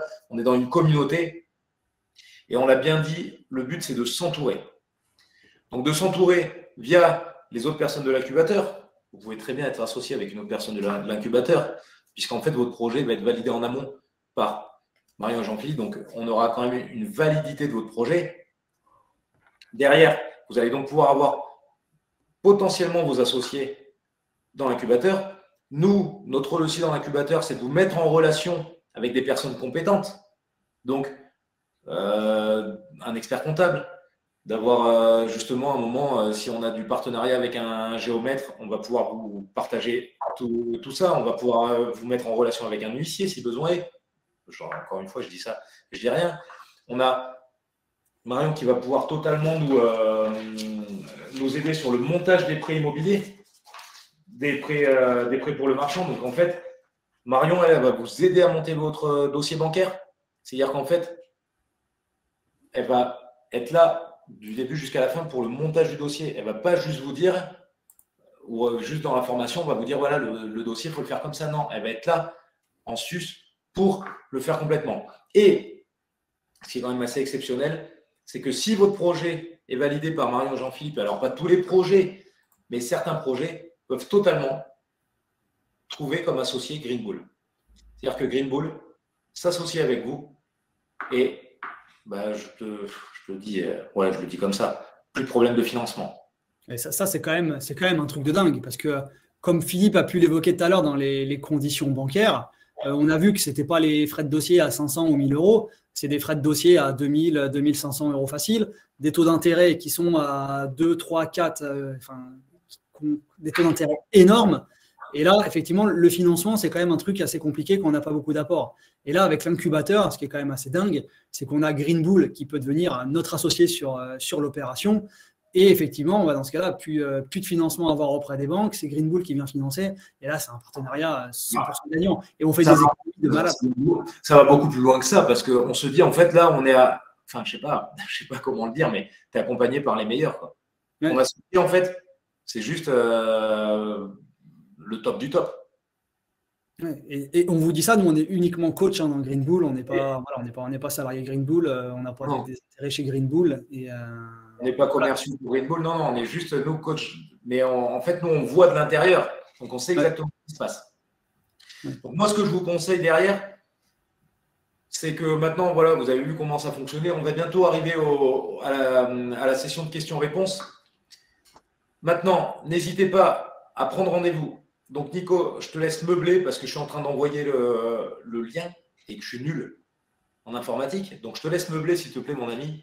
Ouais, pour vous présenter un peu les deux experts qui sont avec nous sur la partie incubateur. Pour présenter Marion en 2 mots, elle est analyste financier et immobilier donc depuis plusieurs années, donc c'est quand même un atout super, super important. Et Jean-Philippe, il est ingénieur en bâtiment. Donc voilà, c'est vraiment 2 experts qui sont dédiés à temps complet à Green Bull, qui sont ultra complémentaires et qui vont pouvoir ficeler toutes nos opérations pour effectivement nous dire si nos projets ils sont viables, ils sont pas viables, les points d'amélioration, les points de vigilance. Et on a déjà eu plusieurs retours de membres qui ont soumis leur dossier et qu'on fait des économies super importantes. Là, dernièrement, il y a eu un membre, il a fait un petit post sur le groupe pour avoir un retour. Suite au retour de son dossier par le comité de nos experts, c'est, je crois de mémoire, 26 000 € qu'il avait économisé sur son projet. Donc, ce qui est quand même ultra important. En fait, ce qui est assez drôle, c'est que la plupart du temps, quand même, on vous évite de faire de mauvaises opérations. Ouais. La bonne opération, on vous la valide, mais c'est presque plus simple pour nous de vous valider une bonne opération, ou pour Mario et Jean-Philippe, bien sûr, mais ce qui est dur des fois, c'est vous dire non, là, tu te plantes complètement. Et si tu vas sur cette opération-là, tu vas droit dans le mur. Et en fait, on s'aperçoit que c'est plus souvent ça qu'on fait. Alors, c'est malheureux parce qu'on aimerait toujours vous dire c'est l'opération du siècle et même si tu veux, je m'associe avec toi parce qu'elle est top. Non, notre travail, il est aussi de savoir dire non et d'éviter que vous alliez droit dans le mur. Parce qu'encore une fois, on est marchand, on est professionnel, on n'a pas le droit à l'erreur. On n'a pas le droit à l'erreur. Donc, on revient sur le fait que quand tu es professionnel et que tu n'as pas le droit à l'erreur, tu fais en sorte de ne pas faire d'erreur. Et ne pas faire d'erreur, on revient encore à l'essentiel, se former et être bien accompagné. Exactement. Et un piège qu'on aurait pu rajouter et qui peut être un piège mortel, c'est de vouloir à tout prix faire rentrer son projet dans les chiffres. Où là, effectivement, on va sous-estimer le montant des travaux, on va un peu surestimer le prix de vente, on va un peu sous-estimer pas mal de choses pour qu'effectivement, à la fin de notre prévisionnel ou de notre tableau, ça fasse la chose qu'on a envie de voir et qui ne reflète pas du tout la réalité. Et ça, c'est surtout le truc qu'il faut pas faire. Et le fait d'en plus pouvoir transmettre son dossier à nos experts, c'est là où ils vont un peu nous ouvrir les yeux et nous dire non, là, ton projet, il n'est pas viable, le fais pas. Et voilà. En fait, c'est là qu'est le problème et c'est les points qu'on avait soulevés, comme le dit Nicolas, c'est vraiment essayer de faire rentrer votre projet dans les chiffres. Ça, c'est la plus grosse erreur en se disant c'est 5 000 € du mètre carré, mais moi, en vendant 5 500, ça passe et puis je vais vendre 5 500. Il faut que je fasse allez, si je fais 20 000 € de travaux, ça passe, mais s'il y a 30 000, ça passe pas. Par contre, quand j'ai estimé, j'étais à 40, bon, mais allez, 20 000, ça va passer. Non, si ça passe pas, ça passe pas. Il n'y a pas le droit à l'erreur. Il n'y a pas d'erreur. Donc, ou alors je refais absolument tout mon bâtiment et je n'avais pas anticipé que du coup, j'allais avoir une TVA à payer sur la totalité de mes travaux. Et là, ça change tout le budget, tout le prévisionnel et toute la rentabilité de l'opération. Vous remarquez qu'on avait plus de 2000 inscrits et que les gens vont les voir en replay. Donc, en fait, on a fait exprès de ne pas aller sur des choses vraiment pointues. Quand on est allé sur les 10 erreurs, c'est vraiment pour vous montrer le basique. Ça va bien plus loin que ça. Nicolas, quand il parle de la TVA, effectivement, on n'a pas voulu en parler, nous, pendant le live et pendant les erreurs à ne pas faire parce que ça commence déjà à être pointu et on allait peut-être perdre du monde. Après, c'est un live de 24 heures qu'il nous fallait parce que si on allait dans le fond de chaque sujet, puis c'est l'objet de la formation qui est dispensée par un incubateur. Donc écoutez, moi ce que je vous propose, parce que pour moi j'ai l'impression qu'on est pas mal, Nico, on est pas mal là. Écoute, moi ça me plaît bien. On va pouvoir répondre aux questions peut-être maintenant. Ouais. Bon, mais écoutez, je suis obligé d'enlever le petit lien, moi, parce que sinon je ne peux pas aller regarder les questions. Donc j'espère que tout le monde a cliqué, ceux qui voulaient cliquer pour prendre rendez-vous. Si on peut m'envoyer un petit message pour me dire que c'est OK, que je l'ai laissé assez longtemps, Samira, je pense que c'est bon. Le slide a disparu. Écoutez, j'enlève le… Mettez-moi des petits pouces pour me dire que c'est bon. Ouais, c'est bon. Camille me dit c'est bien. Donc j'imagine que ça veut dire c'est bon ou c'est bien. Je ne sais pas. Les deux en même temps, c'est bien. Donc merci Camille, c'est bien. Allez, c'est bon. On va répondre aux questions. Attention. Je te laisse les reprendre, Philippe, les questions, parce que moi, je ne les vois pas. Comme ça, ouais, je sais. Moi, je ne suis pas bon, mais alors lui, il est encore moins que moi. Avec quel montant peut-on démarrer l'activité de marchand de biens? Petite question d'Alexandre. Donc, je reprends par ordre chronologique. Question à 18h30, pile quand on a débuté. Ça se trouve, on a répondu depuis un an. Mais avec quel montant peut-on démarrer l'activité de marchand de biens? Alors, moi, de mon côté, j'aurais envie de dire potentiellement 0 si tu t'associes. Nico, qu'en penses-tu? Oui, exactement. Ou après, 10 000, ça dépend de ton projet. Si tu as un projet à 30 000 euros qui te faut 30% d'apport et que tu as 10 000 euros de cash, ça suffira pour ton projet. Si tu veux partir sur un projet avec 100 000 euros de coût d'acquisition, 50 000 euros de travaux et que tu as 5 000 euros d'épargne, sans vouloir t'associer, ça va être compliqué à mon avis. On repart du principe que sur une première opération, généralement, la banque va demander au moins 50% d'apport, voire la totalité en apport, que vous fassiez l'opération en fonds propres. Et qu'après, sur une deuxième opération, si la première s'est bien passée, ça va être entre 20 et 30%. Donc, en fait, ça répond à ta question. Ça dépend totalement de l'opération en cours, en fait. Alors, ensuite,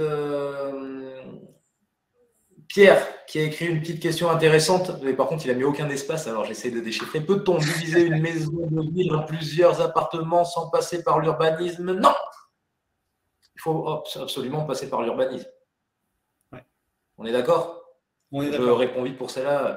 Alors, question intéressante. Quel statut privilégiez-vous? Alors, ça a déjà été répondu dans le chat, mais là, c'est juste pour vous dire aussi quel est mon travail quotidien et celui de Nicolas. C'est-à-dire qu'en fait, tous les mois, nous faisons un live dans l'incubateur et dans le live, on répond en fait à une problématique. On fait une conférence. Donc, Yann en a fait une. Nicolas, toi, tu n'en as pas encore fait, ça va arriver. Moi, la première que j'ai faite était quel statut choisir? Et la réponse était SAS ou SASU. SAS si vous êtes plusieurs, SASU si tu es tout seul. Jules Etienne. Je suis désolé, je remonte. Nous voyons. Bonsoir à tous. Quel capital minimum pour investir? Donc, ce qu'on a dit, on l'a répondu tout à l'heure. Il faut prévoir combien de temps pour la présentation? 1 heure, le temps d'un apéro, merci, c'était déjà répondu. Ok, ça, on s'en fiche, je sais pas. Intéressant. Bonsoir. Pour une personne de 60 ans, est-il plus difficile d'investir? Alors, en marchant, pas forcément, mais c'est vrai que l'âge n'aide pas pour l'investissement. Souvent, c'est aussi pour une histoire de financement et pour une histoire d'assurance. Là, je me permets de répondre, Nico, parce que c'est sur mon… Voilà. Donc, non, ce n'est pas forcément gênant pour du marchand de biens, dans le sens où c'est l'opération qui est regardée, qu'il n'y a pas d'assurance décès, invalidité sur le prêt. Donc, tu n'auras pas cette problématique-là. Marie-Christine.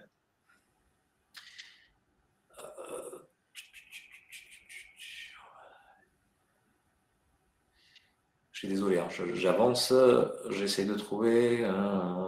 Pour rebondir un peu sur l'âge, pendant que Philippe nous cherche une petite question, effectivement, ça peut être moins handicapant en marchand de biens. On est sur des opérations de très courte durée. Quand en matière d'investissement, on est sur des financements de 20 ans. Donc, quand on commence à avoir un âge un peu avancé, c'est peut-être un peu plus problématique pour les partenaires bancaires. Forcément, mais du coup, on est sur des prêts de courte durée en marchand. Ouais. Alors, pour s'associer afin d'avoir un financement, comment structurer cela afin que nous et associés soyons protégés? Antoine, désolé Antoine, je ne comprends pas vraiment la question. Pour s'associer afin d'avoir un financement, comment structurer? Mais si, comme on l'a dit, tu fais une société et puis, je ne sais pas, en fait, c'est là où on disait tout à l'heure, il faut que les choses soient claires dès le départ. Et donc, pour vous protéger, ça peut être de se dire, par exemple, moi, je sais que je suis là que pour le financement. Moi, je vais monter toute l'opération. Moi, j'ai 60% de la société, toi 40. Moi, j'ai 70, toi, tu as 30. Et dans les statuts aussi, vous notifiez ce que vous devez notifier. Voilà, exactement. Et c'est là que ça va être important de ne pas exercer en nom propre, comme on a pu souligner tout à l'heure. C'est que du coup, si on s'associe en nom propre, ça va être de l'indivision. Alors que si on s'associe en société, là, il y a les statuts qui vont venir régir le rôle de chacun, les droits et les obligations de chacun, qu'on peut venir renforcer avec un pacte d'associés. Donc après, tout ça, votre conseil, que ce soit l'expert comptable ou le notaire ou même encore un avocat ou encore même un huissier, pourra vous accompagner pour discuter de tout ça. Et c'est là où il faut vraiment structurer les choses. Alors Myriam, tu nous demandes un courtier marchand de biens, mais effectivement, on a Marion, pardon, qui est là pour ça. Donc effectivement, dans l'incubateur, tu as accès totalement à Marion qui t'aide à monter ton dossier. Jonathan, qui nous dit salaire de 367 000 €. Parlons-nous de salaire moyen. Cela me paraît élevé, mais c'est peut-être certains qui font monter la moyenne par rapport à de l'immobilier de luxe. Merci. Donc, ça devait être par rapport aux chiffres que tu as donnés en début. Oui, donc c'était encore une fois une moyenne. C'est du chiffre d'affaires, donc qui doit être également du chiffre d'affaires brut. Les amis. Voilà. Donc, ce n'est pas la rémunération nette une fois les charges et impôts déduits qui vous restent dans la poche. Donc, après, voilà, c'est une moyenne rapportée par chaque marchand de biens. Voilà. Donc, le but de cette présentation, c'était de démontrer que dans les métiers de l'immobilier, marchand de biens, c'était celui qui a rapporté le plus de profit. Oui. Alors, Amy, je ne sais pas comment on dit, est-ce qu'on peut acheter un appartement, le revendre directement sans l'habiter ni le louer, puis réemployer le prix de vente pour acheter sa RP, éviter l'impôt sur la plus-value ainsi que la requalification de marchand de biens? Alors, j'aurais envie de te dire que pour une première opération, si tu n'as jamais rien fait, ça peut passer. Mais dans l'idée, c'est complètement une opération de marchand de biens, d'acheter et de revendre. Puisque ton but, il est spéculatif, tu as envie de gagner de l'argent dessus.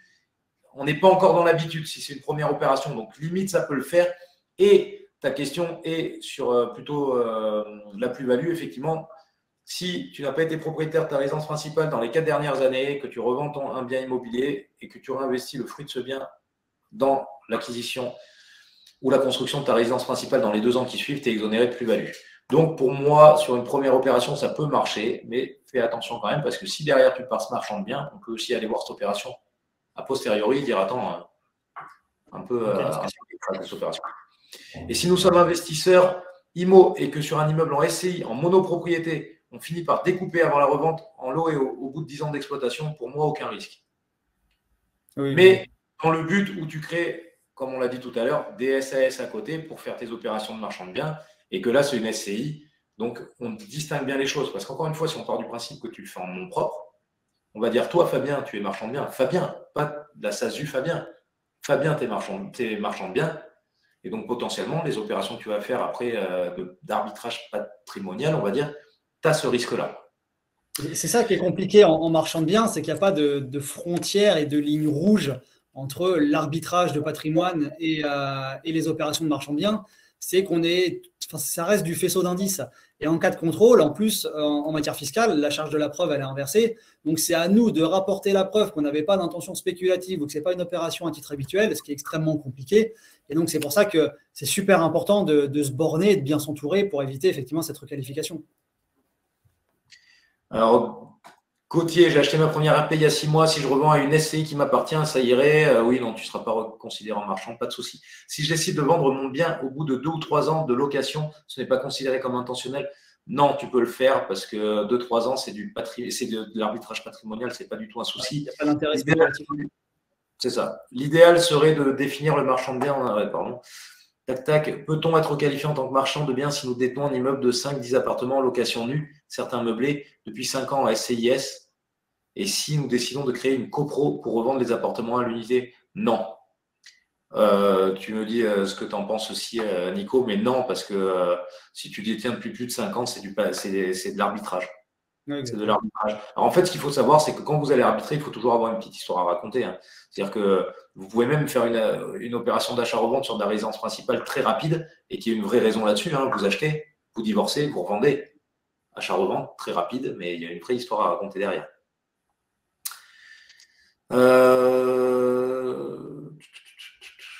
Et toutes ces questions, elles sont encore une fois abordées dans l'information où là, Yann explique très très bien tous les risques de requalification et donne même des exemples de jurisprudence, donc de décisions de justice où les gens ont été requalifiés. Et c'est là que ça permet effectivement d'appréhender les cas, et notamment les cas avec les SCI, les gens qui ont des immeubles, qui revendent au compte-gouttes, etc. Et tout ça, c'est encore une fois abordé dans la partie formation de l'incubateur. Ok, alors... Je remonte un peu parce qu'il y a 250 000 questions. Je suis à Toulouse. Existe-t-il des associations autres que marchands de biens pour s'associer? Existe-t-il des associations autres de marchands de biens pour s'associer? Je n'ai pas compris, Arnaud, ta question. Alexis, mettez-vous en contact les apprenants avec des artisans.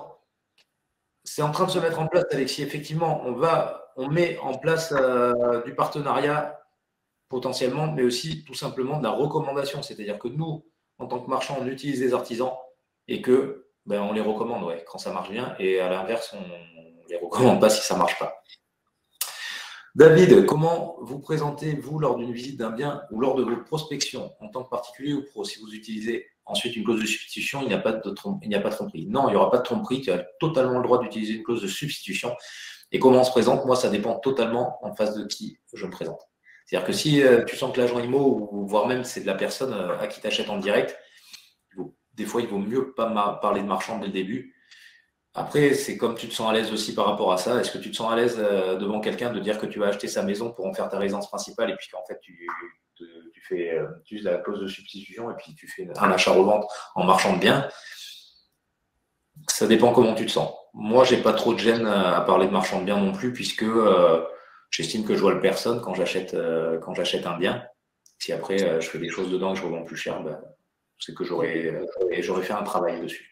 Nico, surtout dans la vente, il y aura les engagements qui seront inscrits, donc la personne aura forcément connaissance effectivement de votre qualité un peu de marchand de biens sur l'opération. Donc, vous ne passerez pas inaperçu tout au long de l'opération. Bonjour, merci pour le live. Merci Guillaume déjà d'être encore là. Pour commencer une activité en marchand de biens, l'idéal est de monter une SAS. Selon Yann, quel est le montant de capital initial? Bon, on s'en fiche. C'est pas grand-chose. C'est pas. De toute façon, oui, c'est forcément il faut monter une SAS ou une SASU. Je te dis si tu es tout seul. Quel est le montant de capital initial pour assurer les frais de roulement? Combien il faut avoir de roulement dès le départ pour payer assurance comptable? Allez, pour être tranquille, pour tout, allez, 5 000 euros. Pour même pas. 3 000 au départ. Allez, comme ça, tu crées pour pouvoir créer, ainsi de suite. Aude, que pensez-vous de la SPV? Alors, moi, j'ai ma réponse, Nico. Tu veux répondre ou pas? Non, vas-y, moi, je te sais. C'est très important et très intéressant, puisque en fait, le but est de créer grosso modo une société par opération. Voire même, moi, je peux conseiller d'avoir plusieurs opérations sur une même société pour peu que ce soit des opérations très simples et très peu risquées. Après, je suis j'aime beaucoup la SPV en me disant que en fait, tu cloisonnes vraiment les choses. Et donc, une société par opération, ça me paraît quand même très très bien pour bien cloisonner les choses. Peut-on être marchand de biens et avoir une STI? Moi, je connais la Subaru Impreza STI à l'époque. Colin McRae. Je ne sais pas si j'ai le droit de faire de la pub, ça y est, c'est fait. Peut-on être marchand de biens et avoir une SCI, j'imagine, et acheter en nom propre patrimonial sans qu'il y ait confusion? Oui, mais il n'y a pas marqué ton nom, donc je vais t'appeler double tiré, parce que c'est comme ça. On repart du principe qu'il faut une société de marchand et non pas le faire en nom propre. C'est exactement ce qu'on a raconté là pendant le début. Donc, tu peux être marchand de biens, avoir une SCI à côté, acheter en nom propre à côté. C'est d'ailleurs ce que je fais. J'ai plusieurs SCI, j'achète en nom propre et je suis marchand de biens. Par contre, tout est cloisonné. Ouais. Et donc, on repart encore sur la SPV où c'est assez intéressant pour vraiment bien cloisonner.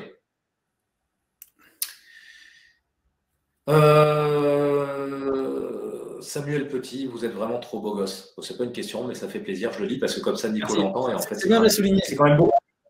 quand même beaucoup plus pour lui que pour moi parce que voilà. Donc oui, ça j'ai répondu. Mettez-vous en contact les apprenants avec les artisans. Oui, on a notre moteur d'association. C'est vraiment une force inouïe dans l'incubateur. Donc, et on est en train de mettre en place vraiment des partenariats. C'est-à-dire qu'on a notre moteur d'association sur le côté, comme on le disait, associé entre membres de l'incubateur. On a nos recommandations et on est en train de créer du partenariat. Donc, on a vraiment dans l'incubateur de quoi répondre à tout cela. L'incubateur, c'est vraiment un écosystème à part entière. Vous êtes pris un peu par la main de A à Z et accompagné tout au long de votre projet. Gary, lorsqu'on a fait plusieurs opérations d'achat-revente avant de se monter en marchand de biens, cela représente-t-il un risque? Oui, parce que même si tu ne montes pas marchand de biens, si tu fais plusieurs opérations d'achat-revente, il y a un risque de requalification dans tous les cas, et d'autant plus si tu réponds aux critères qu'on a qu'on a déterminé avant. Gary qui pose une autre question. Gary, décidément, je réponds à toutes tes questions. Quel est l'intérêt de holding pour investir via des SAS? Alors, il n'y a pas d'intérêt à une holding via SAS, ce n'est pas ça l'idée. L'idée, c'est de se dire qu'en fait, une holding, elle est au-dessus de différentes sociétés. Un groupe de sociétés.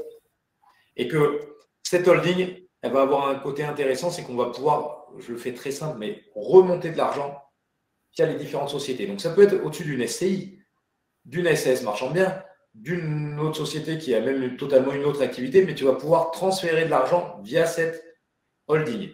Et où c'est très intéressant, c'est quoi? C'est d'autant plus pour les gens qui font des SPV, donc une société par opération, mais au lieu de clôturer la société, d'être fortement fiscalisé à ce moment-là, tu vas remonter l'argent dans la holding et tu clôtureras la société après. Et donc, en termes de fiscalité, ce sera beaucoup mieux puisque tu seras fiscalisé que sur 5% des sommes que tu remontes.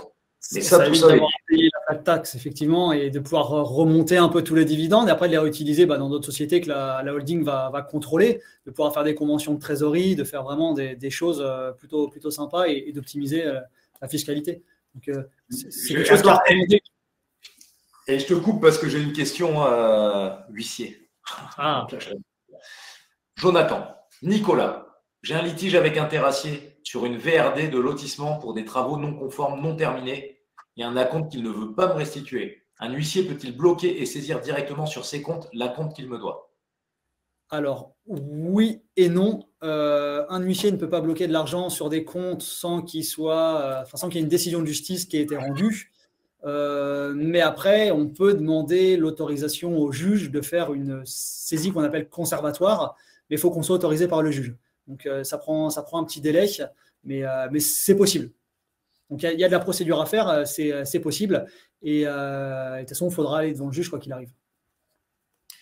Mais déjà, ce qui va être intéressant de faire dans ce cas-là, c'est déjà premièrement un constat par un huissier sur le non-achèvement des travaux, le défaut de conformité, et puis déjà faire une première mise en demeure à l'artisan, soit d'avoir à finir son ouvrage, d'avoir à le reprendre, ou d'avoir à rembourser l'acompte s'il ne veut pas finir son ouvrage.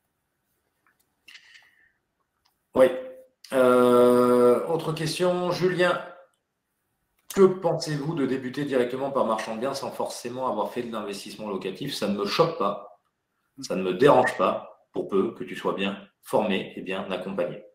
Nicolas, on est en fait dans la logique, c'est pas logique du tout, mais les gens souvent on commence par du locatif, on se familiarise à l'immobilier via du locatif et ensuite on fait du marchand. C'est le schéma un peu le plus classique.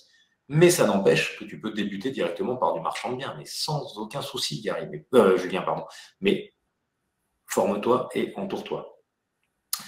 J'ai une SARL avec plusieurs SCI en dessous, donc ta SARL est logiquement ta holding, je pense. Je comprends que le mieux est de créer une SAS marchand de biens en parallèle des SCIS sous la holding. Ai-je bien suivi?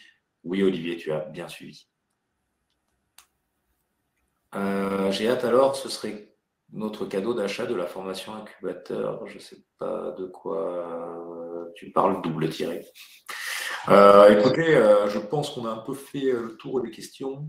Gary, merci pour les retours. Et merci pour vos retours à vous aussi. On ne va pas tarder à quitter parce que j'ai faim. Moi, je suis affamé. Moi. Vous ne savez pas ce que c'est d'être gros comme moi. Petite question. Pour vos partenariats, quelles sont vos zones géographiques? La France entière. Les DOM. Les tomes, je ne sais plus si on dit encore les tomes, je crois qu'il y a un truc qui a changé là-dessus. Tout, on est bon. Métropole et hors métropole, on sait faire.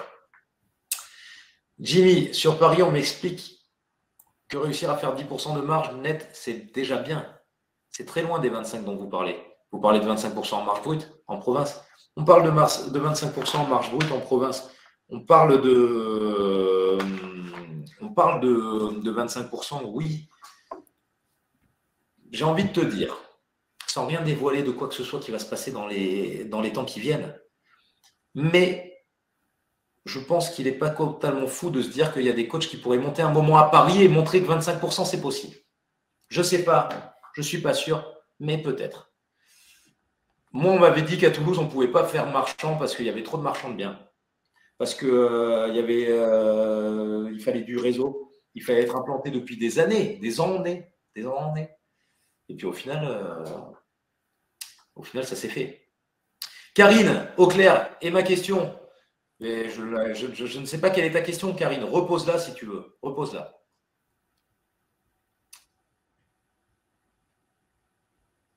Alexis, la formation inclut-elle un chapitre sur comment estimer les travaux? Eh bien oui. Écoute, tu as une réponse de l'excellente Camille, donc exactement. Guillaume, sur le site, il y a 2 formations qui m'intéressent, celle que vous présentez à 9 995 € et celle niveau 2 à 3 994.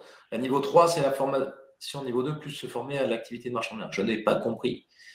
En fait, tu as la formation EPI où Nicolas et moi sommes déjà coachs. Et tu as l'incubateur où nous sommes également tous les deux coachs. EPI, c'est basé plutôt sur, enfin même plus que plutôt, mais c'est basé sur l'investissement locatif et l'incubateur marchand de biens. Donc en fait, elles sont complémentaires. Ouais, différentes mais complémentaires. Elles sont différentes mais complémentaires. C'est beau. Gary, sinon on est basé où? Bah écoute, Nicolas est à Chartres, moi je suis à Bergerac, mais on est sur la France entière. Division officielle, division officieuse. Pierre, connaissez-vous la différence? Oui. Est-ce légal? Pierre, autant quand tu vas faire du locatif, déjà je ne conseille jamais de faire des divisions officieuses. C'est-à-dire en fait, division officieuse, tu ne le déclares pas. Tu divises ta maison par exemple en plusieurs biens et tu ne le déclares pas. Donc moi, je ne le conseille pas du tout pour du locatif. Mais alors donc pour du marchand de biens, mais jamais, parce que tu es un professionnel. Donc, autant pour du locatif, il y a des gens, ils vont te dire, ouais, mais tant pis, tu le fais, machin truc, bidule. Pour du marchand de biens, ne le fais pas. Division officielle tout le temps. Et attention, c'est pas parce qu'il y a plusieurs compteurs électriques, par exemple, que c'est forcément une division officielle. Ça, c'est des points à vérifier.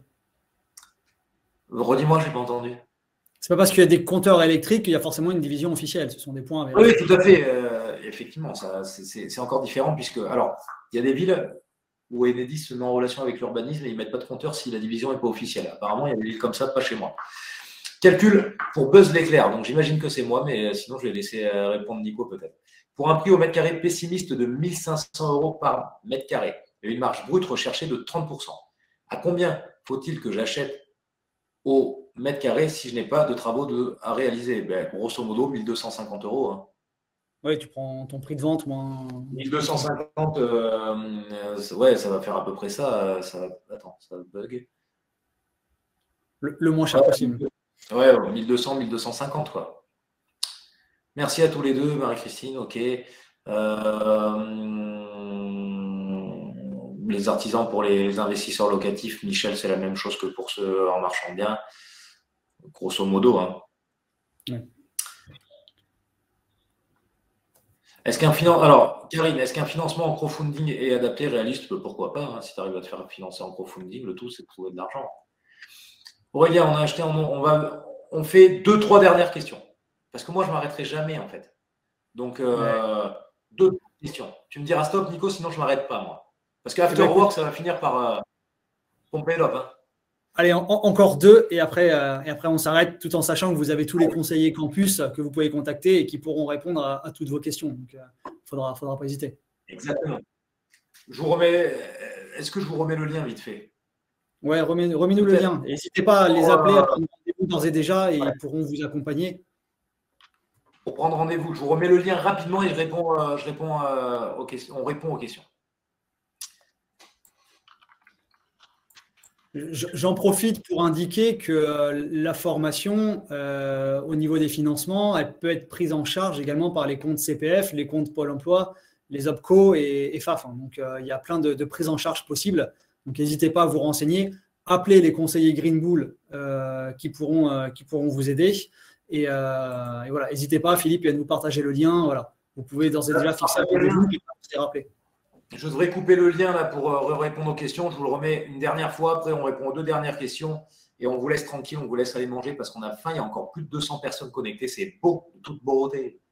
Ouais. Donc, allez, encore 5 pour prendre rendez-vous. 4, 3, 2, 1. Et voilà. Maintenant, si vous voulez prendre rendez-vous, eh bien, il faudra trouver un autre moyen. Alors, non, Gary, j'ai répondu trop à tes questions. Je réponds à d'autres questions. Hein. Sonia, bonjour, conseillez-vous de faire la formation EPI avant de faire celle de marchand de biens? Pas forcément. C'est cool. On a Pas quelque forcément chose ça va dépendre de tes objectifs et de ce que tu veux faire. Mais Nico, on va répondre plus simplement que ça. Chez Green Bull, on ne fait pas du ou, on fait du On et. fait du et. Prends les deux. On fait du et. On fait du et. Donc, Camille, la belle Camille, me dit Fifi d'amour à me mettre. Bon, je ne sais pas ce que je vous rendais. On peut défiscaliser la formation marchand de biens. Donc, Camille, je le dis pour toi, on peut défiscaliser la formation marchand de biens. On peut le faire. Voilà. Il y a dû avoir des questions où je n'ai pas répondu. Donc, je vous le dis, on peut. Suzanne, je ne sais pas si j'ai bien compris, je n'ai jamais entendu parler qu'on peut faire une société par opération. Quel est l'intérêt? Suzanne, ça y est, tu en as entendu parler, on est les premiers à te le dire. Pourquoi? Parce qu'on est professionnel, on a été formé et on forme. Donc, une opération, une société par opération, pourquoi? Tu cloisonnes. Parce que le but n'est pas, ne me faites pas dire ce que je n'ai pas dit, de faire du mauvais travail, mais imaginons que vous ayez un problème sur une opération de marchand de biens que vous avez faite. Eh bien, vous allez être beaucoup plus sécure si la société est fermée que si elle est encore ouverte ou encore plus si vous êtes en nom propre. Ok, Suzanne? On part dans le même principe que de ne pas le faire en nom propre. Plus tu cloisonnes, mieux c'est. Oui. Puis l'associé vous dit sur une opération, il ne sera peut-être pas intéressé pour vous suivre sur d'autres opérations parce que ce ne sera pas forcément le même secteur géographique, le même type d'opération. Donc, voilà. Et ça va pas le fait de clôturer une société à la fin de l'opération, ça ne va pas engager des frais qui sont exorbitants. Ça va être des frais de clôture, quelques formalités, ça c'est votre expert comptable qui les fera et ça ne va pas aller chercher des milliers et des cents.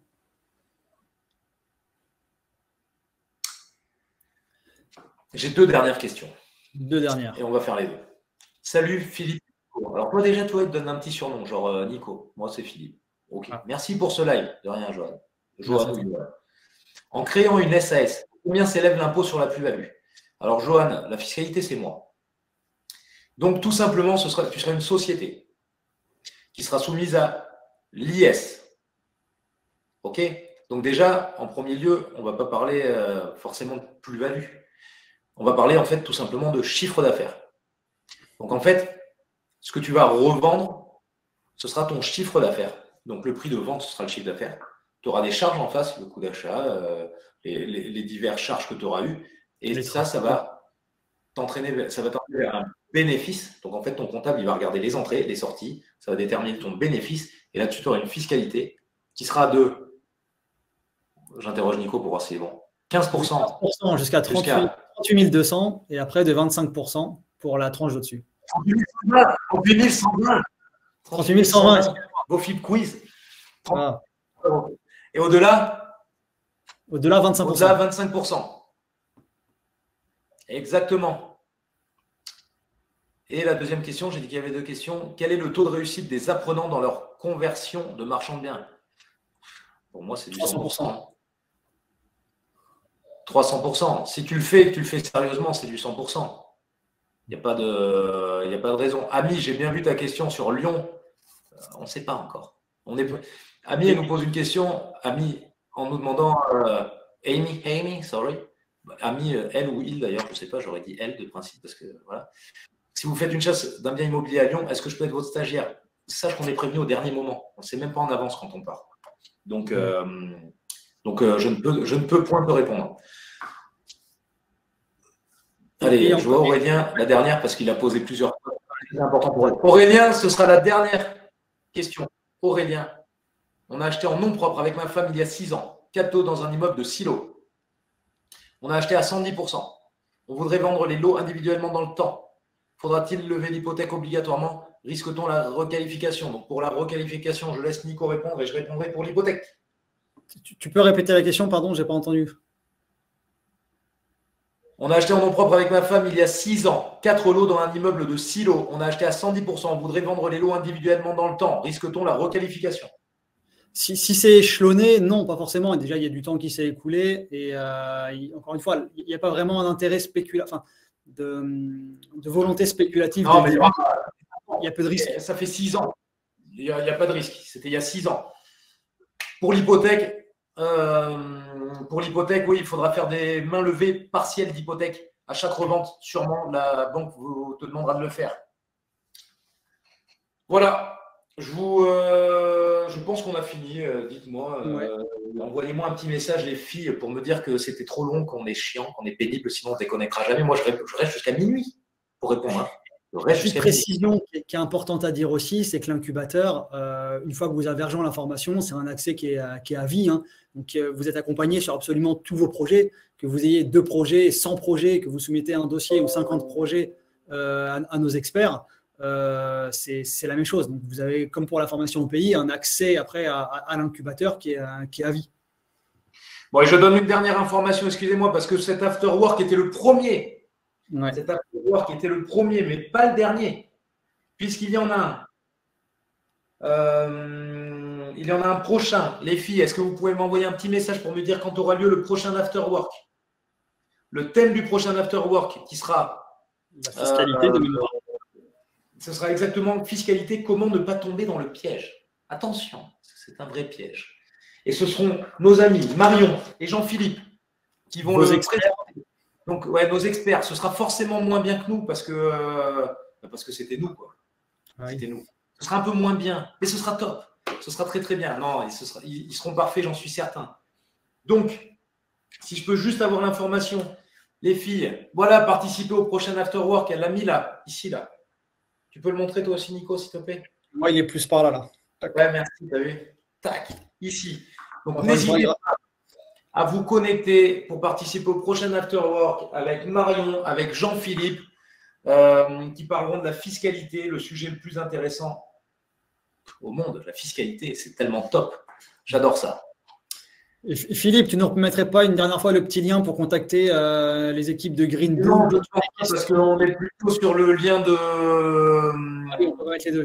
Ils sont là et c'est Camille qui l'a mis. Donc, je pense qu'on va plutôt rester sur celui-là pour couper. Je pense. Donc, écoutez, on laisse 30 secondes avec ce lien-là pour que vous puissiez vous connecter, vous abonner, vous inscrire, je t'ai cherché. Vous inscrire, comme ça vous recevrez un petit lien pour la prochaine conférence, le prochain afterwork, pardon, que vous pourrez suivre avec nos experts Marion et Jean-Philippe.